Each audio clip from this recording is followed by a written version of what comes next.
I have the time of 7:05, and I'd like to call this meeting to order. We are going to begin with the Pledge of Allegiance this morning, and there will be no invocation.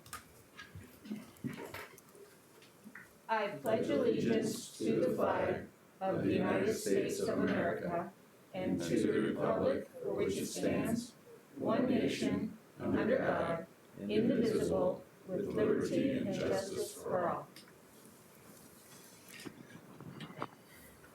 Janine, would you do roll call for us, please? Yes, I will. Thank you. Alderman Williams? Present.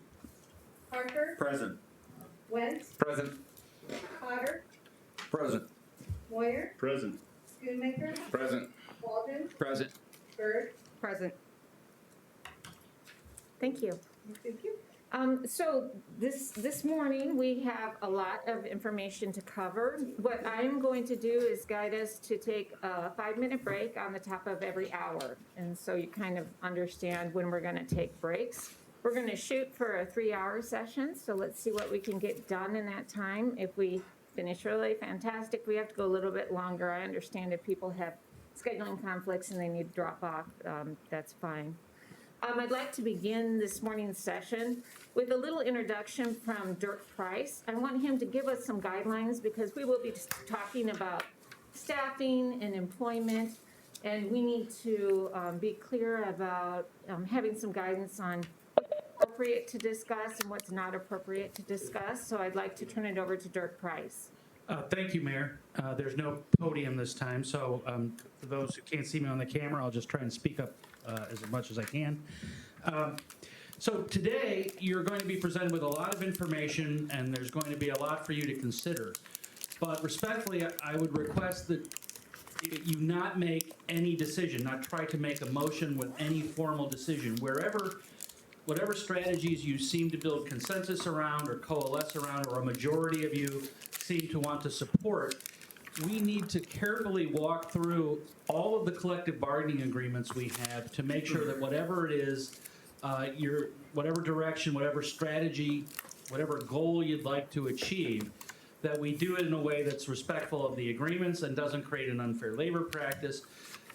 But as importantly, is respectful of all the employees of the city, many of whom are probably watching the cast, and we don't want them to learn something about their job as like a final decision today without having talked to them, without having talked to their department heads, and without, again, really carefully walking through all the collective bargaining agreements. The things that I've heard over the course of the last few months, particularly since COVID struck, have created issues that we've had to walk through the CBAs with our different employees about. And I expect that today, when we're working with a blank sheet of paper to try and come up with different approaches to COVID, to the budget, and to, most importantly, delivering services to the residents of Moline, as we work through that, I just want to remind you, we're not going to I'm encouraging you not to make a final decision today. That what we would do is take what you've got. Margaret and I are prepared, along with Allison, to work quickly so that maybe even by Tuesday, if there was an urgency for something, we could have it framed for a final decision for you there as an action item. But today, what I'm encouraging you to do is to look for consensus and also some direction to us in whatever comes out of today. And then we'll bring you back the actual dance steps, if you will, to accomplish your goal. Thank you, Dirk. Does anyone have any questions for Dirk? And then before we move into agenda item 1, I wanted to just draw everybody's attention just so that we can kind of reset again about what our priorities were when we set them a full year ago now. We came up with 7 goals of things that we wanted to accomplish in the next year or two. And I want to draw your attention, to number 6. Which brings us to agenda item number 1. I'm just going to read it off since not everybody has this. Goal number 6, review and evaluate alternative municipal service delivery approaches. Given revenue challenges that are being experienced by most Midwestern communities, it is critically important that municipalities provide core services as efficiently as possible.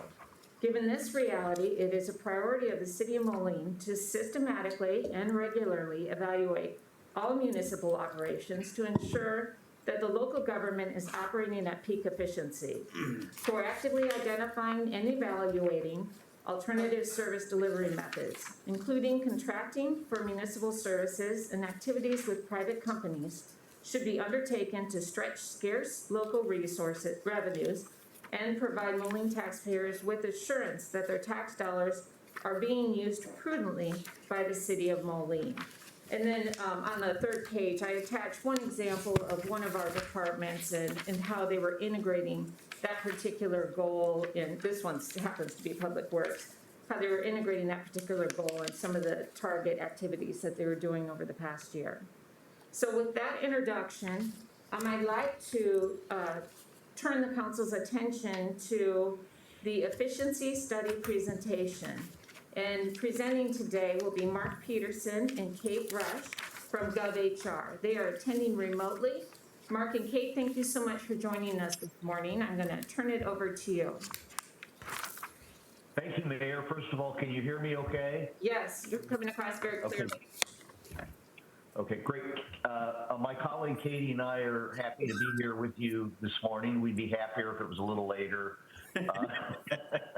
but we didn't have to get up as early as you did. You know, this feels to us sort of like the end of a journey, and one that turned out to be longer and a little more complicated than what we expected. But it was a very positive experience for us, and we're anxious to share with you this morning kind of some brief remarks about some of the twists and turns that we encountered along the way, as well as sort of the fundamental recommendations that are included in the report. I understand that you just very recently received the report. You've likely not had an opportunity to review it in any level of detail, if at all. Excuse me, Mark, but I don't believe any council member, including myself, has seen the report. So leadership has seen the report, but not the council. This will be new to us. Okay, do you have a copy in front of you? Yes. Yeah? Yes. Okay, so you literally have not received it until this moment. So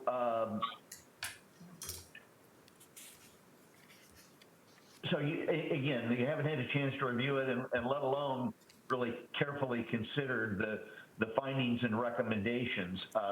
I will admit to you, it is relatively dry reading, and there is lots of detail in the report, but a lot of important background information. We're going to provide you with sort of a Cliff Notes version today of the report and kind of hit the highlights and some of the key recommendations.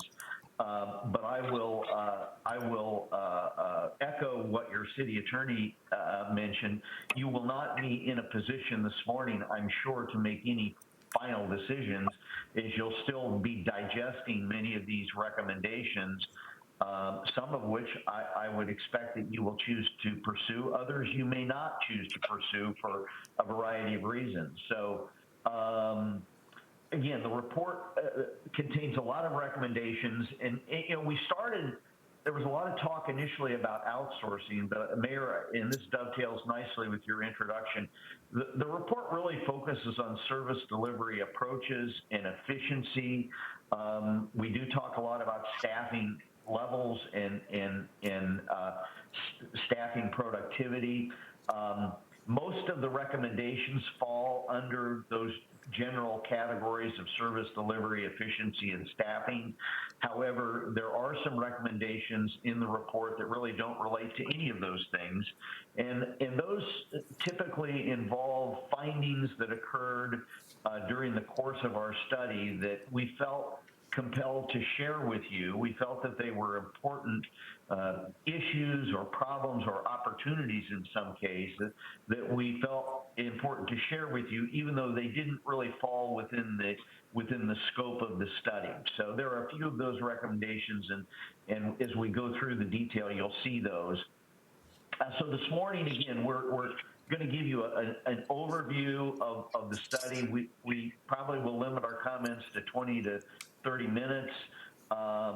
We have, in a minute, Katie's going to be putting up some slides not a lot of slides, but a few PowerPoint slides to help guide our presentation. But there's a lot here to digest. We're going to provide you with an overview, but there's a lot more detail in the report that we won't necessarily have time to go into today. But we certainly are here to respond to questions. We would ask if you would so indulge us, allow us to go through our initial presentation, and then we will stay as long as you need us to stay to respond to your questions. So I'm going to turn it over to my colleague, Katie Rush, with some additional introductory comments. Good morning. And can you hear me okay? We can. Thank you, Katie. Very good, thank you. Yes, it was a pleasure to work with the City of Moline again. And I think it's really important as we begin our presentation to recognize the quality of the employees that we came into contact with during our visit with the city. Highly professional, extremely kind, very diligent employees who are very vested in the work that they do. And so, I think it's important to say that our recommendations are certainly not a reflection on any one individual or any person. It is, a good group of individuals who are working hard for the city. Our efforts today are really, again, opportunities to improve your operations. I think both Mark and I, as previous city managers, have been on the other side of this report. We know that there are opportunities to improve, and sometimes it takes another set of eyes to suggest or recommend opportunities. And I think those opportunities provide you additional service delivery, flexibility in many cases. Things come and go in terms of projects and efforts within a city government. And some of our recommendations would allow you to adjust in a more flexible and adaptive manner. I also think the recommendations assist the employees in how they're going to do the work. Keeping that in mind as a piece, we were trying to help them strengthen the delivery of the services that they have. In some cases, we're suggesting partnerships to assist and strengthen that delivery of services. So with that, I am going to do a screen share, and I will work through this, and bear with me for a minute. Okay, there it is. And here. We're able to see it. There you go. Thank you. Got it? Great. Mark, go ahead. Yeah. If you want to go ahead and advance that, Katie. Here we go. So just as a reminder, you asked us to focus our attention on three major operating divisions, and those are listed there: building division, engineering, HR, and IT, which that's where we focused our attention. Let me just talk a little bit about approach and methodology, just to give you a brief overview. First of all, our goal was to identify financial and operational benefits associated with alternative delivery models, to identify potential efficiencies, and in many cases to recommend what we felt, based upon our experience and our analysis, was the best alternative for Moline. So in terms of process, just to kind of walk through a very high level of what we did, we began, of course, we met with the city administrator and the finance director, and we discussed with them our planned approach and a variety of logistics associated with the study, which began in late July. We then compiled a fairly comprehensive list of information and asked each of the division heads to provide us the baseline information, staffing information, budget information, lots of details.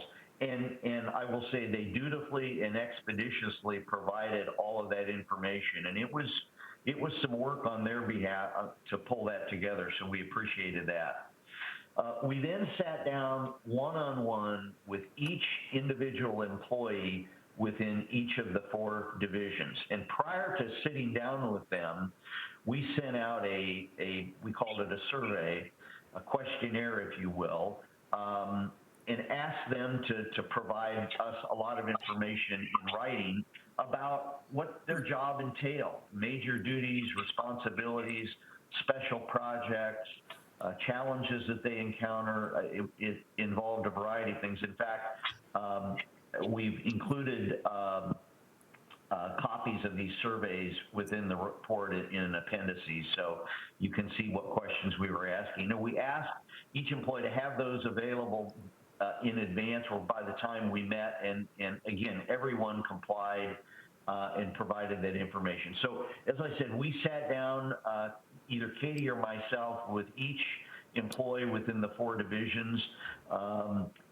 Those interviews lasted anywhere from probably 30 minutes to, well, in some cases, well over an hour. It was very enlightening and very helpful. We then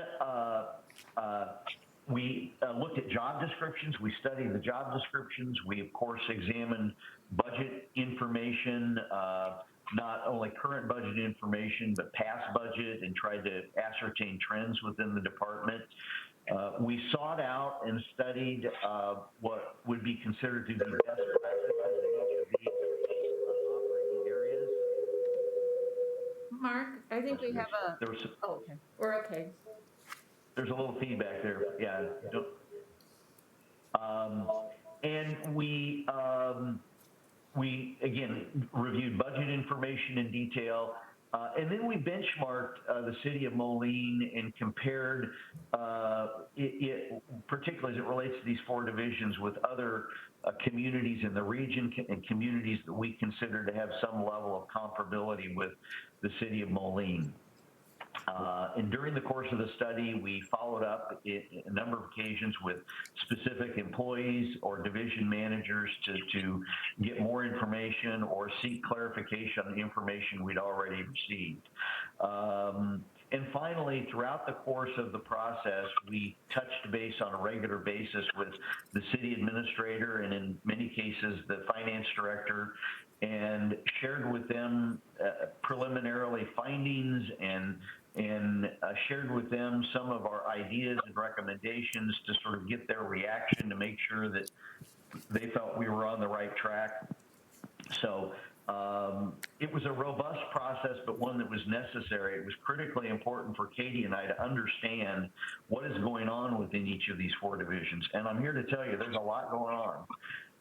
There's a lot of activity in each of those divisions. So we needed to understand that, understand how each employee approached their job. We had to understand workflows and work processes in order for us to identify potential opportunities for efficiency. So that's just an overview of our process. Now I think what we'd like to do is sort of jump right into the meat of the study and give you a summary, if you will, of the recommendations that we're putting forth in the report for each of the 4 major areas. Now, again, this is a little snippet or a summary. There's a lot more detail in the report, a lot more background information and justification for most of these recommendations, but we wanted to go ahead and sort of just share with you up front what we are proposing. These are things that you're going to have to think about and digest. Staff is going to probably have to also provide maybe some more information to help all of you make good decisions. We are certainly available to help you in that process if you need, if you have other questions of us or need some guidance or suggestions in terms of implementation strategies. We're certainly willing and available to provide that kind of support. But what we're here to provide you this morning is I would say, a brief overview of the major findings and recommendations that are contained within the report. So we're going to take each of the divisions in the order they appear in the report, and Katie's going to focus on the first two, which is building and engineering, and then I'll summarize the recommendations for HR and IT, and then we'll wrap up and open the floor up for questions. Mayor, is that appropriate at this point? Yep, that sounds good. Thank you. Oh, okay, Katie, I'll turn it over to you. Thank you, Mark. So the first division that we're going to highlight is the building division. This is a division of 5 employees. There's a total budget in 2020 of $678,000 in the building division. $471,000 of that is in personnel. So some of the recommendations, and I would say the majority of recommendations within the building division, are refinements on service delivery. We are not necessarily suggesting any outsourcing opportunities per se at this time. So the first one is to consider some new building permit software. Many communities we've seen are moving to this online platform to allow plans and permit requests to be processed online. It would help to improve the efficiency of the department, but it is probably a 6-figure dollar amount. You might be able to get something a little bit less, but there is an expense to that area. We would also suggest, if you are not reviewing your permit charges on a periodic basis, look at that fee schedule to ensure that the actual expenses for the services that you're providing are being captured. In many cases, building divisions are considered almost like an enterprise fund because they do have a revenue source. Excuse me. And so you can try to make sure that your permit charges are actually reflective of those expenses. We'd suggest that you complete a lean process evaluation and look at the opportunities to enhance efficiencies through that technology. So some of that, might be taking just a couple days of staff time and mapping the current processes out, looking for where there's redundancies, looking for opportunities, trying to perhaps consider reduction of paper or paperwork, and improve the approvals, so to speak. We also saw that there is opportunities for regional service coordination and collaboration. Your neighboring municipalities within the Quad Cities, all of you are on various building code years in terms of standardization.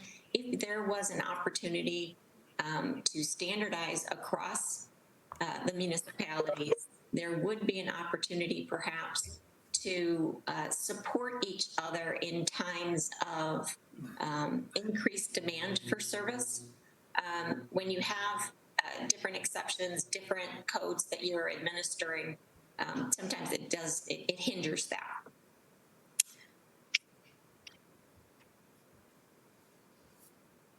I would also suggest that you look at least identifying 1 or 2 service vendors who can do the private plan review. There are companies out in Illinois and in Iowa that do building department work. They could take your whole building department and do it turnkey, but they would take all of the revenue that are coming in from your permits. So it is something, it's a question of whether or not you want to lose that control. At this point, we are not recommending you do that. However, we are suggesting that you have at least one or two companies in your stable so that if the demand increases, particularly for plan review, that you can supplement those technical requirements that really are primarily being done centered in one individual now with assistance from others. We would also suggest that you evaluate the assignment of the land development manager. Right now, the land development manager is also doing the property management on the engineering side, and they're also doing economic development. We would suggest that perhaps these functions are better suited to be either in the planning or within community development building department. Probably the biggest suggestion that we have is to move the building division from Public Works, where it's housed today, into the Community Development Department. This is much more of a traditional format. It would reflect the close alignment of those responsibilities and the associated partnerships that those folks have. And that would be very similar to what you would see in most other municipalities. And lastly, we would suggest that you consider updating the job descriptions for the building division positions to reflect what they are presently doing, what they're, if you were to go to the market, what type of skills you would be needing. The job descriptions are somewhat dated and perhaps not reflective of the work that is being completed today. I'm going to make sure that I did not miss anything here. All right. The next division that we looked at was the engineering division.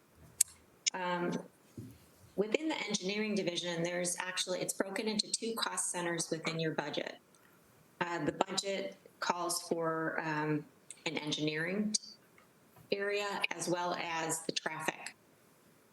We are not recommending any changes necessarily to the traffic side. Those employees are working extremely hard, and you know, the more minor recommendations are included in the report, but they're more related to service efficiencies and perhaps looking at extra or additional resources for that area.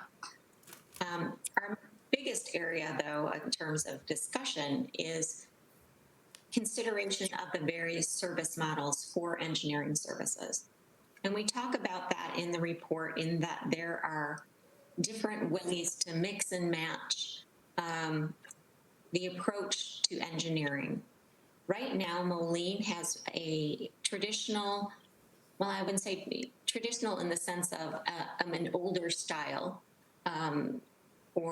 model, because they've used mostly in-house engineering employees to do the work for design, survey, and construction oversight. What we are suggesting that there be a movement more towards a different service delivery model, shifting the design engineering, the survey work, and some of the construction oversight to an outsourced company. You can do that in one of two ways. You can do that either through identifying projects, which the group does today. When they're federally funded projects, they typically are looking for outsourced engineering. But that's really where they're limited. There is an opportunity, though, to shift more of the projects to outside engineering. You cannot do this with a switch. This is something that you have to plan and transition because there are projects that are in the pipeline for 2021, probably for 2022 and going forward. And you need to ensure that there is, if you were going to transition to a more outsourced delivery model, that there is a smooth handoff I would anticipate that the staff would want to spend a considerable amount of time evaluating what projects could be ripe to do that if you moved away from this. We're I guess surprised that Moline still does their own in-house survey work. Communities will do some survey work. They'll have the equipment on hand, but they will generally not do the survey work for major projects. And some of the construction oversight, this is the engineering technicians. You have 5 employees in that area in engineering tech 2s and 1 engineering tech 1 that helps with the survey work. And that is an area that it could be evaluated and potentially reduced in terms of scope. Those folks, however, are doing 3 to 4 months of work in public works a year. So those engineering techs are key to the public works division. And so to evaluate how they're realigned is going to take some work. We would suggest that you fill the Assistant Director of Public Works City Engineer position. If you were to move to this alternative service delivery model, this engineer could be hired with the mindset to help perform those contract oversight duties during the transition. It's important to have somebody who would be able to embrace that service model and assist the staff in how to transition to that service model, and the pluses and the minuses, as well as kind of help navigate the hiccups that might occur during the process. Also, by hiring this Assistant Director of Public Works and City Engineer, it was pointed out a couple different times to us the importance to Moline to have 2 competent civil engineers on staff in order to ensure that they maintain the EPA permitting authorities that they have today. So it is something that I think would be beneficial in multiple ways if you did fill that position. Again, we touched on the land development manager. The land development manager, the property management coordinator, they're intermixed at the moment. That property management coordinator position does the right-of-way acquisition and for the different projects that are being done within the city. And that can be a very critical position, both in terms of critical path for completion of projects on a timely manner.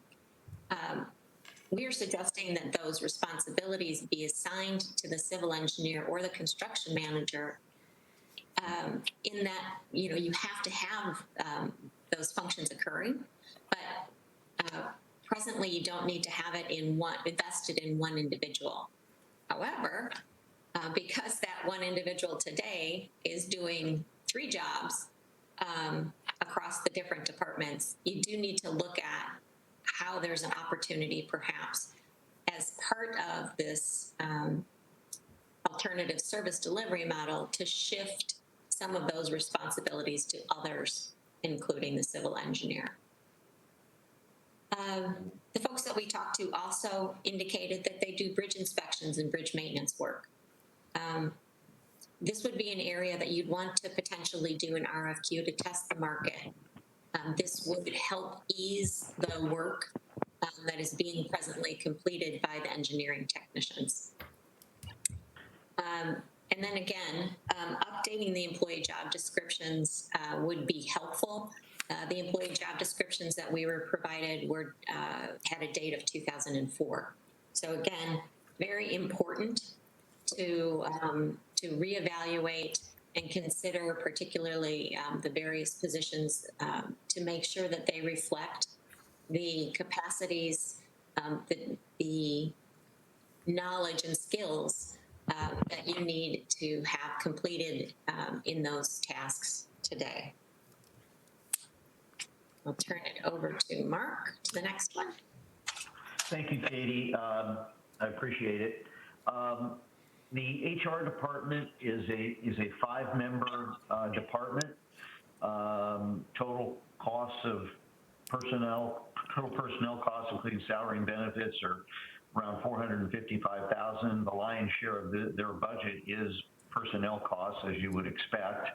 And I will point out, up until 2018, this was a 6-member department, but in 2018, the occupational nurse position, which previously was a staff position, was transitioned to an outsourced position, and it's continued to the current. And from the feedback I've gotten from staff, that's worked well. So I think that was an appropriate change. I will say at the outset, we were struck with the community comparison as it relates to this particular division. We found it interesting that when you can, obviously, typically HR staffs are a function of the number of employees in an organization, and the communities with which we compared had, some were very similar in size in terms of total full-time equivalent employees. Some were larger, some were smaller. So when you control for the size of the community in terms of employees, we were struck by the fact that the Moline HR department is significantly higher staffed than any of the other comparable cities. So if you look at the number of HR employees per 100 employees with an organization, Moline is 1.29, where the average of the other 6 communities we looked at was 0.76. So that sort of raised a red flag for us from the outset. Now, I will tell you that the 5 employees within that department are very busy people. They are working very hard. They are obviously professional, very capable, and I was impressed, and we were impressed with all of them. But I believe the staffing model in the HR department is being driven by a general philosophy that has been adopted and was articulated to us by more than one of the employees, that we want to be the touch point for employees. We don't want to have them having to work with insurance companies or other service providers. We prefer to provide that level of service, which is admirable and has many benefits, but it's expensive to do that. Most of the other communities that we discussed and looked at their service models, there was a mix of in-house support and in some cases having employees go directly to, for example, the health insurance company for health insurance issues, or a company that provides insurance for workers' comp for issues relating to workers' comp. So that sort of underlies some of our initial thoughts about this department as we began to look at opportunities for efficiency. So let me just go down the list here. We believe that you should strongly consider transferring or transitioning all payroll functions to the finance department. Currently, it's a kind of a bifurcated process. HR does some of the work, finance does some of the work.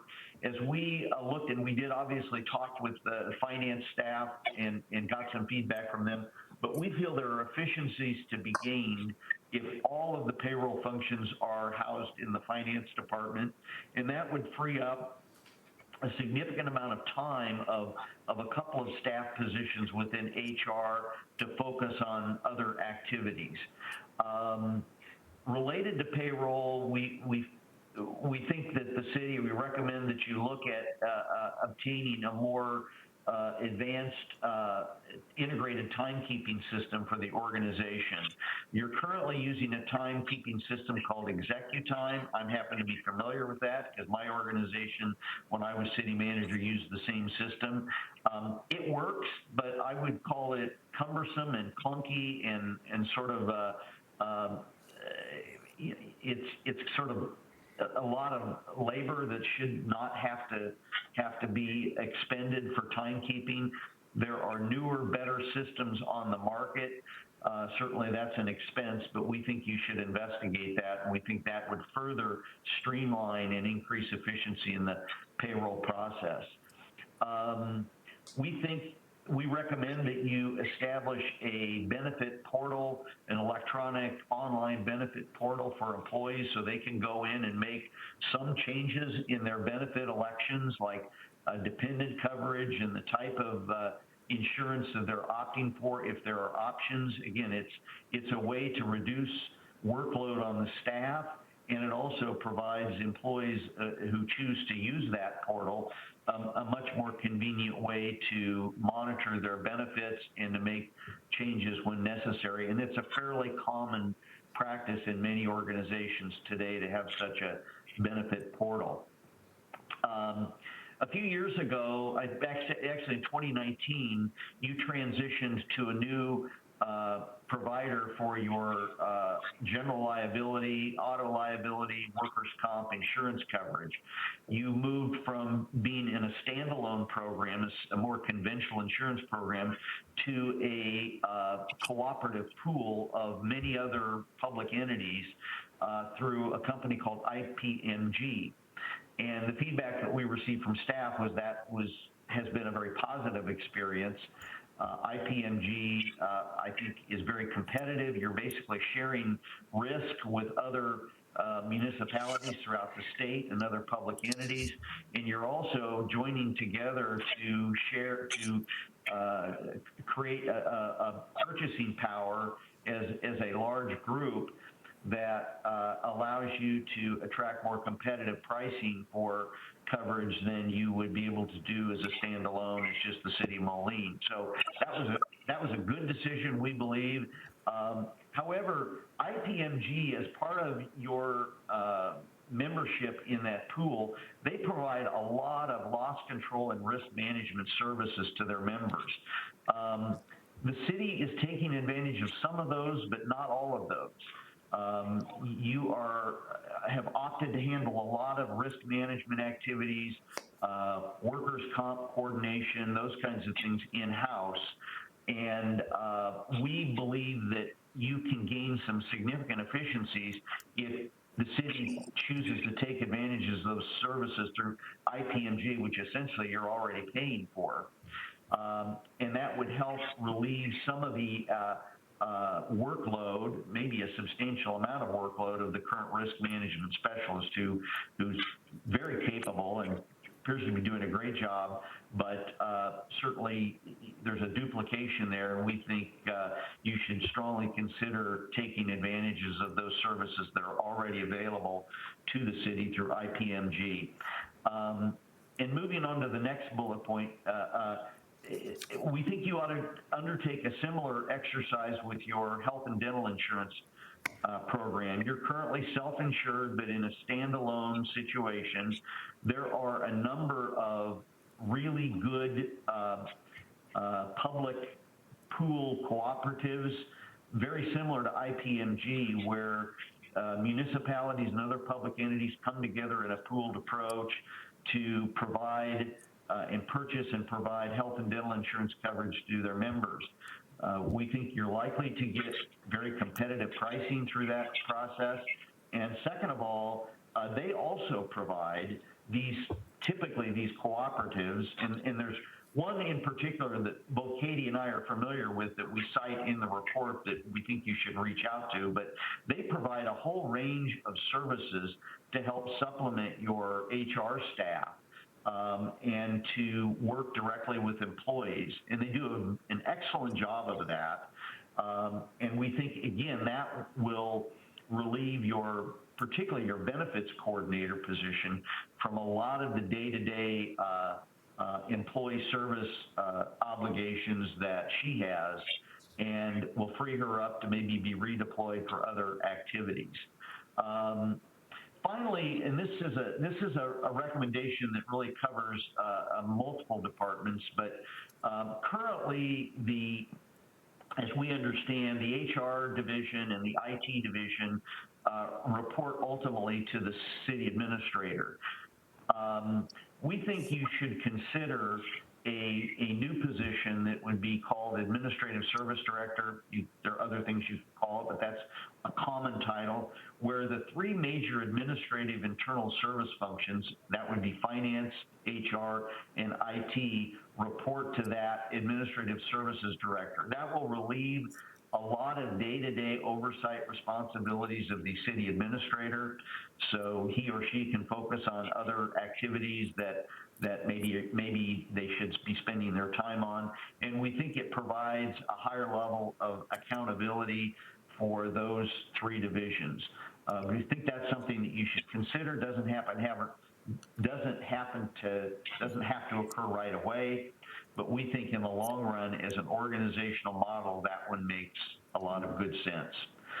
So those are the major recommendations in the HR department. If we could move on to IT, your Information Technology Division consists of 4 employees. Now, there's one position that's currently vacant, and that's the IT manager position. And let me say at the outset, Katie and I were very impressed with your IT staff. They seem to be very capable, they're committed, dedicated, and they certainly, a staff of 4, given the size and complexity of your organization, is not at all out of line. That seems to be consistent in terms of overall staffing levels with most of the other communities, maybe a little bit on the low side, because as we all know, technology is touching nearly every facet of local government today. There are few departments, probably no departments, that have not become heavily reliant on technology, and that creates the need for a system to support that technology. And so you have that now. Technology, IT service is one that is often outsourced in organizations. We're not recommending that here. We think it's still important to have an in-house IT group to provide a responsive service, but certainly it is an option if that's something you choose to pursue or at least look at. With that being said, the vacancy of the IT manager, which occurred in the middle of our study, so we had to pivot a little bit when we heard that the IT manager was leaving his position and moving on, but it created what we felt was an opportunity. And it's not unlike what occurred a couple of years ago with your legal department, where you were considering some changes, and during that process, your city attorney and assistant attorney decided to leave the organization, and you sort of seized the opportunity to try a new model. Well, that's what we're suggesting here. Certainly the IT manager brought great value to the department, and he was very capable and valuable, and had he not chosen to leave, it's unlikely we would have brought this recommendation forward. But we think, again, the opportunities presented to try a different approach. So we recommend, and I understand this has been done or is maybe being done, is that at least for the time being, the IT service division report to the finance director, where you have somebody that is providing a high level oversight and direction to the remaining staff of 3. Although I will point out, these 3 people work very independently, and there's a tremendous amount of cross training within that division, which is very positive. And then further, that you consider that administrative services position that I talked about under HR that would oversee IT in addition to finance and human resources. So again, we think there's an opportunity and then with the maintaining the vacancy in the IT position, we do recommend or suggest that the existing staff will need some help. The IT manager he was a worker bee as well. He did a lot of lifting, a lot of work within the organization. And so we think the IT department will need some help. And this is an opportunity and frees up some dollars to actually go out and obtain third-party assistance with very specialized contractors who can come in and address specific problems and provide supplement the work of your in-house staff and provide them some relief that will likely be necessary. And that sort of relates to the next bullet point. We also feel, I will say generally, during the course of our study, we found that there are a number of critical technology needs within just the divisions that we looked at that aren't really being addressed. Now, again, it's not a criticism. It's frankly something that's ubiquitous in most organizations where, you know, everybody's busy and there are limited resources, and we believe there needs to be a comprehensive assessment of the technology infrastructure, the technology environment throughout the city, looking at what do we have now, what are we doing with technology, looking at your hardware, software, the various technology applications, and then taking that information and creating a multi-year technology investment plan that attempts to maximize the benefit of what we understand is limited dollars for technology investment. And that plan needs to be updated periodically. We think that's an ideal activity for a third party to come in with sort of a fresh set of eyes to take a look at what you have and do a very thorough inventory, and then help you with obviously input from staff and council, help you put together this long range or this multi-year technology plan, which currently doesn't exist. And then finally, and this is one of those recommendations that sort of falls outside of the scope of the study, but we feel it's important that you undertake a comprehensive system security review, and using, again, a third party that has expertise in system security, particularly in municipalities. And that is not to say that you have a security problem. We don't know that you do. In fact, by all indications, your network administrator is on top of things. And so this is not a criticism. It's just something that every municipality, every organization should do on a periodic basis, because you know, to have a security breach is catastrophic to an organization. I have another client in Missouri right now who had a security breach in January of this year, and they are just now beginning to recover. I mean, it took them months to recover. It was a horribly painful process, an expensive process. So we just think it's one of those things that it's worth the investment today to check to make sure you're doing everything that you can do to maintain your system security. And again, we're not saying that you're not, but it's worth a third-party review to avoid that sort of a horrific situation if there is a breach of security. So those are the major recommendations in IT. Katie, you want to go to that next slide, that kind of a wrap-up slide? This is, yeah, these are the positions, just a summary of the positions that we call are subject to transition. We're not suggesting that all of these positions be eliminated, but they need to be reviewed. For example, the positions in HR I talked about, due to some service delivery model changes, we think a lot of the duties of the benefits coordinator and the risk management specialist will be relieved. So it's an opportunity to kind of reevaluate those positions and see maybe what other things they can do within the organization or within HR to create value, and hopefully some efficiency and ultimately some cost savings. And I don't know, Katie, if you want to say anything about any of the engineering. I think you've hit on most of those during your comments, but I'll let you speak to any of the engineering positions. Certainly. Actually, let me start with the environmental health inspector, because we did not mention that. That position is presently vacant. The individual who had served in that position was hired to a different community. And presently those services are being provided through intergovernmental cooperation. And I think that provides some opportunities, whether Moline is the service provider to multiple communities through that position, whether the county is the service provider of that of those responsibilities, and all of the municipalities join forces and hire the county, so to speak, to complete those work, to complete that work on an ongoing basis. That's something that I think there is a nice environmental or intergovernmental solution that is available. It just depends on which of those gives you the most bang for the buck. In any of these intergovernmental solutions, and there was some discussion, particularly in the building area, those do require a municipality to consider the governance of those organizations and how much or how little control that you need to exert as a municipality. So I think it's, in many cases, it is worth the trade-off to have the intergovernmental solution without having the control. But it is something that is a policy decision and is something that you need to kick around a bit.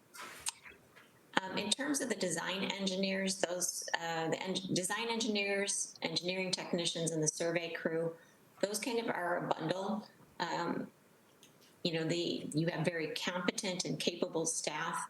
They're hungry and energetic, particularly the design engineers.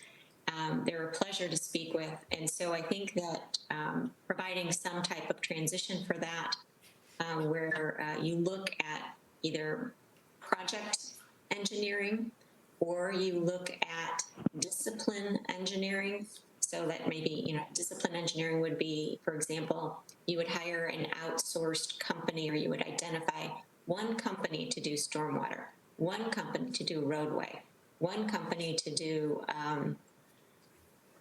the fiber optics, and you would have those companies then do the work, so you wouldn't have to go through the RFP process every year. You might do it every 3 years. So it would improve the partnership and relationship you have with those companies, but it would shift the overhead and pension expenses, the equipment expenses, the training expenses to a different firm. And then we talked about the civil engineer refining that position, but retaining it. The city engineer, again, hiring that position. And then figuring out what's best in terms of the land development specialist and the property management coordinator. I do think that those right-of-way responsibilities could be shifted, but the land development specialist, I think, is best found in the community development department.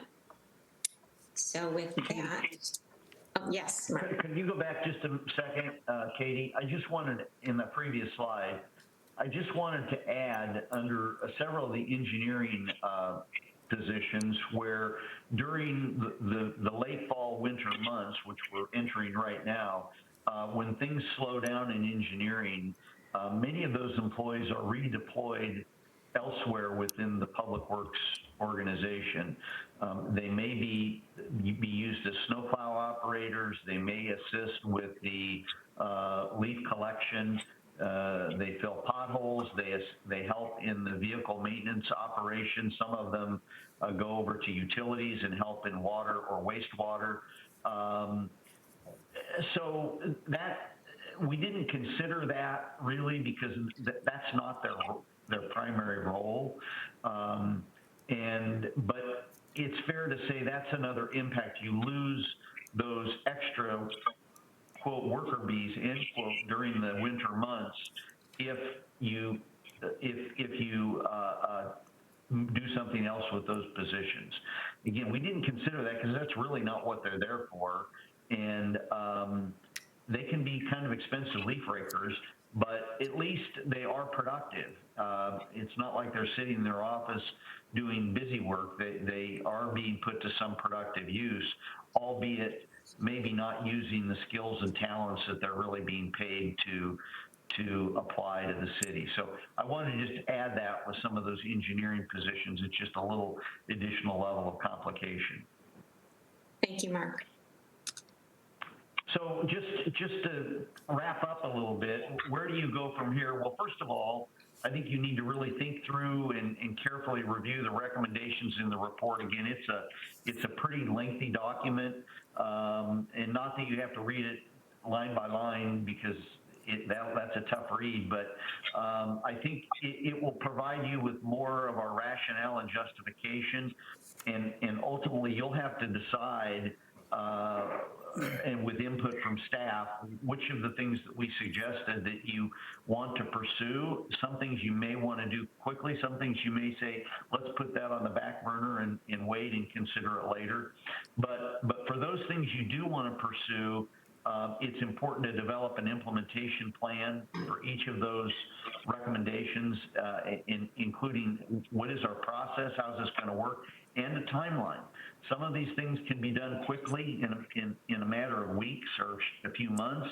Some of these changes may take 2 or 3 years, depending on your approach. So it's important that you think through the implementation of those. We also strongly urge you, for any displaced positions, that you look for reassignment opportunities within the organization. As Katie said at the outset, these are good people. Our recommendations are not based upon who's a high performer and who's not. They're all high performers. They're all very dedicated. These are real people with families and mortgages and whatnot, and we're sensitive to the impact of these changes on your employees. And you have a lot of vacant positions now, and there may be more vacancies in the future. So we really think that you should take a real hard look and try, to the extent possible, to find other opportunities within the organization for some of these displaced employees to find a home. And then lastly, and this sort of permeates the whole study, but you are blessed to be within the Quad Cities, a region where there are lots of public entities in close proximity, and creating all sorts of opportunities for collaboration and cooperation that ultimately will help enhance productivity, efficiency, cost savings, and that's a whole area that we think should really be pursued. Again, it takes two to tango. You need to reach out to your governmental partners throughout the region, but you have so many opportunities to share resources and to cooperate on services that ultimately will stretch those tax dollars, save everybody money, and possibly even increase your level of customer service. So that's something that we recommend that you pursue, not only in the areas that we talked about here today, but in all facets of your organization. I think that's all we had. Katie, did you have any other comments? No, I do not. So we went longer than, as is usual. I talked longer than I had intended. I apologize for that, but we're be happy to field questions if you have them. Mark and Katie, I'd like to call a brief recess. I'd like to call a 5-minute recess and then return. Can you stick with us for another 5 minutes, and then we'll come back and ask questions and make comments that maybe can help guide us through that discussion? So the time is 8:08. I'm calling a recess for 5 minutes. I'm going to call the meeting back to order. I think we have some stragglers, but I'd like to call the meeting back to order. So now we've gotten the presentation. I think before we go to council questions and discussions, I wanted to open it up if anybody in our leadership staff would like to make any comments or give any supplemental information before we kind of start talking about what we've heard this morning. Nothing? Okay. I'd like to open it up for any questions, and I think that Mark and Katie are going to be our experts, so please direct the questions to them. Alderman Parker. Mine's pretty simple. I got like 10 of them, but I'll just start with the first one. We'll take it from there. Can we get a copy of the PowerPoint deck? Because that seemed to have a lot of high-level information in it that's a little easier. Yeah, okay. Alderman Parker, we'll put that out publicly. We can do it on the website too. We'll put both the full report and the PowerPoint presentation available for everybody. Yeah. Thank you. Thank you. I think Marty has the file, so yes, right. And there's also an executive summary, Councilman Parker, in the at the kind of the front end of the report that summarizes, provides a similar summary of the recommendations, maybe a little bit more detail, but similar. Alderman Parker, I understand that you have multiple questions. I'd like to kind of take turns though, if you don't Absolutely, mind, absolutely. because I'm someone sure else mine will may be have the answered same somewhere along the question. line. Yep. Is there anybody else that has a question for Katie? Yes, Alderman Waldron. Or Mark, I think this is probably for you, since you explained it. My experience in past history tells me that one of the reasons we had some payroll functions in HR was because of audit internal controls to separate some of the functions from finance over into a different department for internal controls. Did you guys take a look at that or consider that in your processes? Well, we did, a great question, Mike. First of all, we did talk with Carol about that, and she was confident that they could achieve any required controls within her department. It wouldn't be necessary to have another department involved. So, that's certainly not my area of expertise, but we did pose that question, and she did not see that as an issue for the auditors or for her ability to create sufficient controls. Thank you. are there any other questions? We'll go back to Alderman Parker. So I noticed early on in the presentation, you suggested that we have 2 civil engineers. Do we currently have any? Because I know we lost Scott Hinton. I'm guessing he was one of them. Laura Clower. Oh, Laura Clower. Okay. So I think we have We have other. 3 right now? Yeah, we have 3, and it's never been really clear to me why the EPA doesn't recognize that multiple civil engineering staffing. Do you understand that, Alderman Waldron?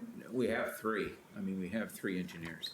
Okay, and maybe I missed it, but didn't Scott Hinton have a special designation where plans didn't have to go to? That's the multiple of civil engineers, so you have to have the 2 in order to have that. But we lost that, and so we have to go into a method of getting it back. It slows down the process with the EPA. Without having that internally, then you have to submit all your projects for storm, wastewater, and water to the EPA to get approval. And they are extremely short-staffed and slow, so it really slows down your program unless you're a designated authority, is what it's called. So we need to hire one more to. Not necessarily. Not necessarily. We have the 3 civil. We have to make sure that 2 of them would meet their requirements. Are certified and go somehow, through that or- process. And I And just don't understand do the we have process and where those- we are in it. Do we have those wheels in motion, Marty, or to get that? Okay, yeah, That's part of our recommendation. good, because I think seems to be super important as much as anything. Thank you. I'm looking to Mike, because he's Yeah, it is the important. expert in all this stuff, so. It speeds things up greatly. Yeah, Thank it's you. good for our developers, but it is unusual. I mean, our neighbors don't have that ability. But that's a real benefit it's for a us to benefit have, for yeah. us, yes. Okay, It's a thank you. competitive advantage when we're right. doing development projects. Are there any other questions? Alderman Parker. So Mark and Katie, thanks for your presentation. One of the things that and I know it probably wasn't within your scope, but I'd like to get your opinion on this. Do we have any of the positions that you looked at that are specific, like grant writers, to help us? I know a lot of organizations just have a designated grant writer that are really good at writing grants to be able to help us out. Did you guys find any of those, or are we looking in the wrong departments for those? Or, I think that would be something I'd be really interested in finding out about. Katie, I'll let you go on that one. We did not find anybody that was specifically writing grants. I would say a lot of the STP project work and the FAU work, that's all being done both by your civil engineer and your city engineer. Those would be the 2 that would be primarily doing those work. But in terms of other grants, maybe an OSLAD grant or other state grants that, historic preservation or anything like that, that was outside our scope, but I don't believe that Moline has that. Can I follow up with that? Certainly. Do you find that cities our size usually have a designated grant writer, or is that just atypical and we shouldn't worry about it? Some cities are going to that. Some cities are going to that in an outsourced fashion. So they're hiring an individual to be a grant comber, so to speak, to kind of identify, meet with the staff, hear what projects are going on, and then they identify, this outside source would identify the types of grants available, maybe within the state and federally, and then they would assist the city on a project-by-project basis to actually facilitate those grants. So I just wanted, if a grant writer is something that might be helpful, you might suggest more of an outsourced position as opposed to an in-house grant writer. At this point, I would say yes. I always think it's good to ride your bike with training wheels for a little while to see whether or not it's going to be productive to actually hire a body. Hiring a person and buying equipment are the two most expensive decisions that any policy board has to make. And I think that you'd want to explore that with some deliberation. Thank you. Alderman Parker, I did want to let you know that because of my involvement in the Moline Community Development Corporation, I am aware that the city of Moline invests $8,000 a year in grant writing associated with that neighborhood stabilization work. So we already do that as a city. We outsource grant writing. Those are smaller grants. They're not really what you're describing, but we have that experience and we do that. Thank you. You're welcome. Alderman Nguyen, did you have a question? No, I was just following up. Oh, okay. Alderman Parker? Yeah, so one more thing you talked about near the end was Go ahead. was collaboration with other cities. We've had many times where we've talked with our staff to reach out, and they've done so, but we always seem to be a little bit behind the eight ball on trying to, so like one of the ones most recently in the last few years was our water department trying to team with Rock Island. Well, they'd already approved their improvements to their water. I believe it was their wastewater plant, where we could possibly have teamed with them if we knew a little bit ahead of time. How would you recommend that? A lot of these things, as y'all know, they move a lot slower in the public sector than they do the private sector. How would you recommend that we approach collaborating with other communities to be able to get in before they already make their decisions and they're already done their engineering and they're a year down the road and still 2 years away from turning dirt, but we've already missed that window. How do you do that? Because it seems like we are always a little bit behind. I'd like to. Sure, let me take a stab at that, and then I'll let Katie weigh in. Well, and I think that Marty also has a comment to make as well in that area. Marty, you want to go ahead first? Maybe you'll cover what I was going to say. Yeah, so we've had a number of discussions with our neighbors over the past couple months regarding shared positions.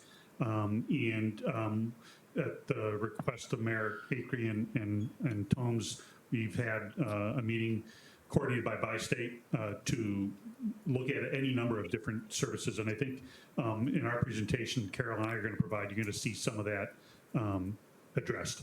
That would be great. Yeah. It seems like it's always been one of our priorities for the I think there's a lot of different budget I've been on here, and I'm sure the 29 before that. So it just doesn't seem like we ever do a whole lot with that. We all seem to live in our own silos. Okay, yeah, we're going to be taking a look at that very closely, and some of it based on the recommendations of Mark and Kate. Thank you. Mark and Katie, do you have any follow-up to that? Yeah, I do, and I think, Marty, that's exactly the right approach. You need to just start having those purposeful conversations at a leadership level right now and begin to identify potential opportunities to collaborate. Some of these may take years to germinate, but there may be some other things. There's maybe some low-hanging fruit out there that you can grab now, but it has to be a purposeful conversation. I will add this. We reached out, obviously, to your neighbors as part of this study seeking information, and some of them were very interested in what we were doing there. And I know at least two of this communities, people in leadership positions, actually brought up the idea of how can we collaborate? Because they are in the same boat most municipalities are in. They are looking for opportunities to increase efficiency and save money, and at the same time enhance the services that they provide. So I think the timing is right for that sort of conversation that Marty discussed, because I think there is motivation on the part of all cities and other public entities, not just cities, but possibly school districts and special districts in the county and so forth. So I think the timing is right to really pursue those opportunities. I also think that in many cases, when you're approaching those intergovernmental opportunities, the devil is in the details. And so you have to have a pretty strong emphasis on achieving the end goal and not allowing veto power, so to speak, on some of the minor things that are not necessarily a policy issue. And I'm thinking of a collective conversation I had with a group of public works directors when I was a village manager. And we were trying to coordinate sidewalk concrete standards in terms of getting our concrete replacement program perhaps done by a vendor. And we had a community that had a sidewalk standard that they just wouldn't budge on. But if we had done it together collectively, we could have saved a lot of money. But because they refused to budge on that sidewalk standard, it just fell apart. So you need to kind of have those conversations and keep that high level goal in place. Thank you, Katie. Alderman Potter, I'm going to go to Alderman Waldron next, and then to you. Alderman Waldron. Katie and Mark, we mentioned a couple times that we benchmarked with other communities. Is that listed out, who we benchmarked with? Is it listed out in the report? I apologize, I haven't got to the end. Yes, in each section, Mike, in each section, we list the communities, and they're the same communities. They're the big four, the Quad City communities. We included Dubuque and Peoria. So I think there were a total of 6 communities that we used as our benchmarks, and those are in the report under each section. Thank you. Alderman Potter. Yes, are you proposing that there's an administrative services director in addition to a human resources director? In other words, it's a whole new. Yeah, you would still have a division manager. The administrative service director would just provide a higher level of oversight and guidance, but each division, well, at least HR would have a manager and finance would have a manager. Now, it is not uncommon that one of those 2 positions also take the role of administrative services director, probably more common with finance, where the finance director becomes the administrative services director, but is still functionally directly responsible for finance and is the CFO. So there's a variety of models, but it would not displace still having someone in a day-to-day oversight position in human resources. Did you have a follow-up, Alderman Yeah, I Potter? did. With regard to the parts of the engineering department that you referred to in terms the techs and the other folks, it was sort of an afterthought that you suggested that there would be service problems in the other areas, particularly like snow removal and some of those other things. I'm wondering why we're reviewing that, or if you can explain more like how you would expect us to understand how that's going to impact all the other services. Well, I wouldn't say that it creates service problems. I was simply pointing out that during the winter months, those employees are redeployed elsewhere to supplement and to help your existing force. I don't think the numbers are such that at least from my perspective, it's not going to create any complications of any significance. Obviously, that's something you're going to want your staff to consider and evaluate, but we don't see it creating insurmountable problems. It's just another consideration that we felt you should be aware of, that those employees are sent out during winter months to do other things to keep them busy and to help other divisions, which is great. But that's, of course, that's not in and of itself justification to retain a position. But it is a factor that should be considered. I have a follow-up on Alderman Potter's first question, and that is the administrative service director. When you're describing that position, it's one of the council goals to bring in an assistant city administrator. The description of that position seems to Yes. overlap significantly. Would you recommend Yes. that we put that position in place before considering an assistant city administrator, or what's your recommendation in that area? Well, it is not unusual to have the assistant city administrator take on that role. That they're assistant city administrator, but they also become the de facto administrative services director in that they oversee those internal departments. And they probably would do other things that it wouldn't be limited to that they might do economic development or, general support to the administrator. But you could have a situation, Mayor, where the assistant city administrator becomes or takes on the duties of that administrative services director. So I think that decision and that how those positions play out, interact, that's a decision that needs to be made before you make any hiring decisions. Who's going to take on what responsibilities? I wouldn't see you filling both positions. I think that's probably unnecessary. So I think it's either one or the other. Thank you, Mark. I think Alderman Went had a question. Thank you. So I was looking at the list of the positions subject to transition, and some of them are just moving from one department to the other. But you discussed if we were going to reorganize, then finding those people positions elsewhere. I have some concern. I don't want to put anybody out on the street, especially now with everything that's going on.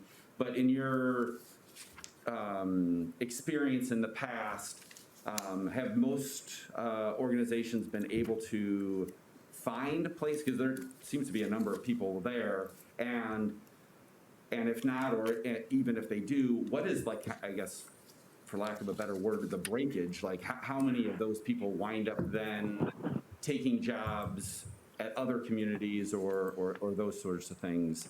I just don't. I don't think that any of us have any indication that we're going to let anybody go or lay anybody off or fire anybody, even if you did this, which I hope that's not your recommendation. But how does that actually functionally work or has worked in the past? I can't give you percentages. Maybe Katie will be able to, but I will say this.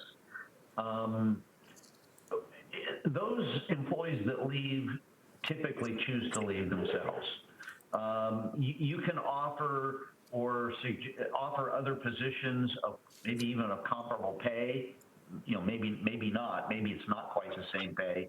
But I think where you have a situation where an employee does not take advantage of that, they've made a decision to leave because they have their own personal goals and they want to stay in the field that they're currently in.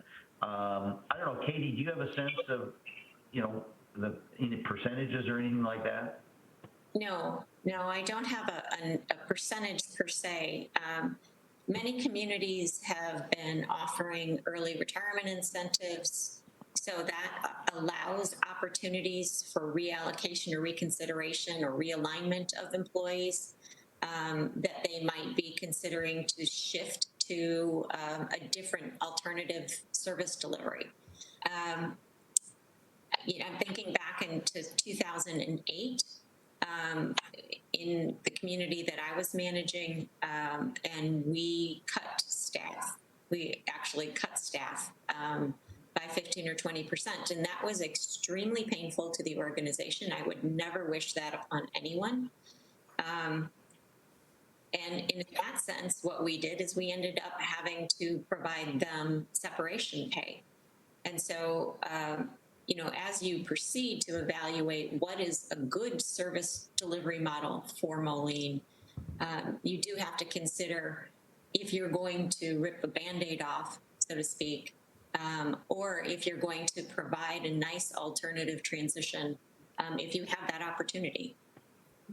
So I'd like to follow up on what Mike is touching on there. I think that there's a strong sentiment with this council to make sure that our staff here understands that their role in the organization, although it may change their livelihood, we can protect. And so I don't know how to word that in a resolution, and I'm not asking for a motion or anything today, but I would like to share that sentiment with staff. I believe that the council shares my feelings regarding that we can find our way with our team. And, you know, some of them will have to be exposed to the stress of change, which is very stressful. But they shouldn't have to be exposed to the stress of worrying about the livelihood for their family. And so if we could go with something to modify that, I would be grateful. I would be great. I think a little feedback, maybe somebody, It's Berg. It's Berg. is it? Hi, Sonia. I'm here. So does anybody have any opposition to that? No, I think that's a great idea. Okay, Great so idea. Marty, we'll lean on you and Dirk to come up with something that makes sense to make sure that our team understands that their livelihoods are secure here. Alderman Schoonmaker. Two comments. I would further that. I think Mark said something about salary being affected. I would think we would not want to affect salary. So even if somebody is moved to takes a position that might not be at the same salary they're at, I think we should still support their salary. That's part of, being part of the team. Moving. I see a lot of nods to that, so I would say you have consensus And on so that. I would just hope that we would find ways to do that and obviously support the transitions and however we can with additional training. If that means we have to fund some additional training to make employees comfortable in different positions, we certainly should be willing to reach out and do that. And then I also just wanted to comment on the position that they're proposing and the assistant city administrator. The same thought was in my head that is one position and part of that position, because we've long thought, or at least, going on a year now, thought that was an important role. And it just kind of helps us define what that position will be or part of what it will entail. So I think that's good information, but I think it dovetails nicely together. Thank you, Alderman Schoonmaker. Alderman Parker, did you have another comment or question? No, I'm just You got through your 10? messing Okay. around with my mask. Does anybody else have any questions or comments for Mark and Katie? So I don't think we have anything more for you today, but we would like to plan to talk to you again. I'm thinking that we may even need your support on Tuesday evening as we kind of work through the devils and the details, some more of this. So we'll be connecting with you, and if the council has any specific questions, that maybe they could feed them to Marty, and then Marty could get them to the right person, and we'll interact that way as well. Thank you so much for your thoughtful Thank you. study on this. We really appreciate it. Thank you very much. Thank you. Have a good day Have a now. good day. Take care. We're going to move on to the next agenda item, and that is staffing recommendation. That will be presented by Marty Vonix and Carol Barnes. Thank you, Mayor. Can everybody hear me? I don't know if I assume this microphone is working, but I'll speak loud. I think it Okay, is. It Okay, is. all right, very good. So the way we want to start this is that we want to, I'm sorry. The way we want to start this is to have Carol give you a presentation on our financial situation currently and as we move into the future. So she's going to provide that summary right now, and then we'll move into a presentation that we've prepared that looks at what 2021 might look like. Of course, we're here to get your input. So with that, I'll let Carol start. I'm going to step out for a second. Okay. Thank you, Marty. Thank you, Mayor and Council. As we begin our budget discussions, I would like to give an update of where we are currently at. As you know, on November 10th, we will be compiling what we kind of say the final total budget and presentation to the council. But today I wanted to briefly review where we are at right now. So if you will look at the financial statements, a little packet that I gave you, I also had emailed these to you last night. And I'm just gonna go through it very quickly, but the first page there, this is the 2020 amendments.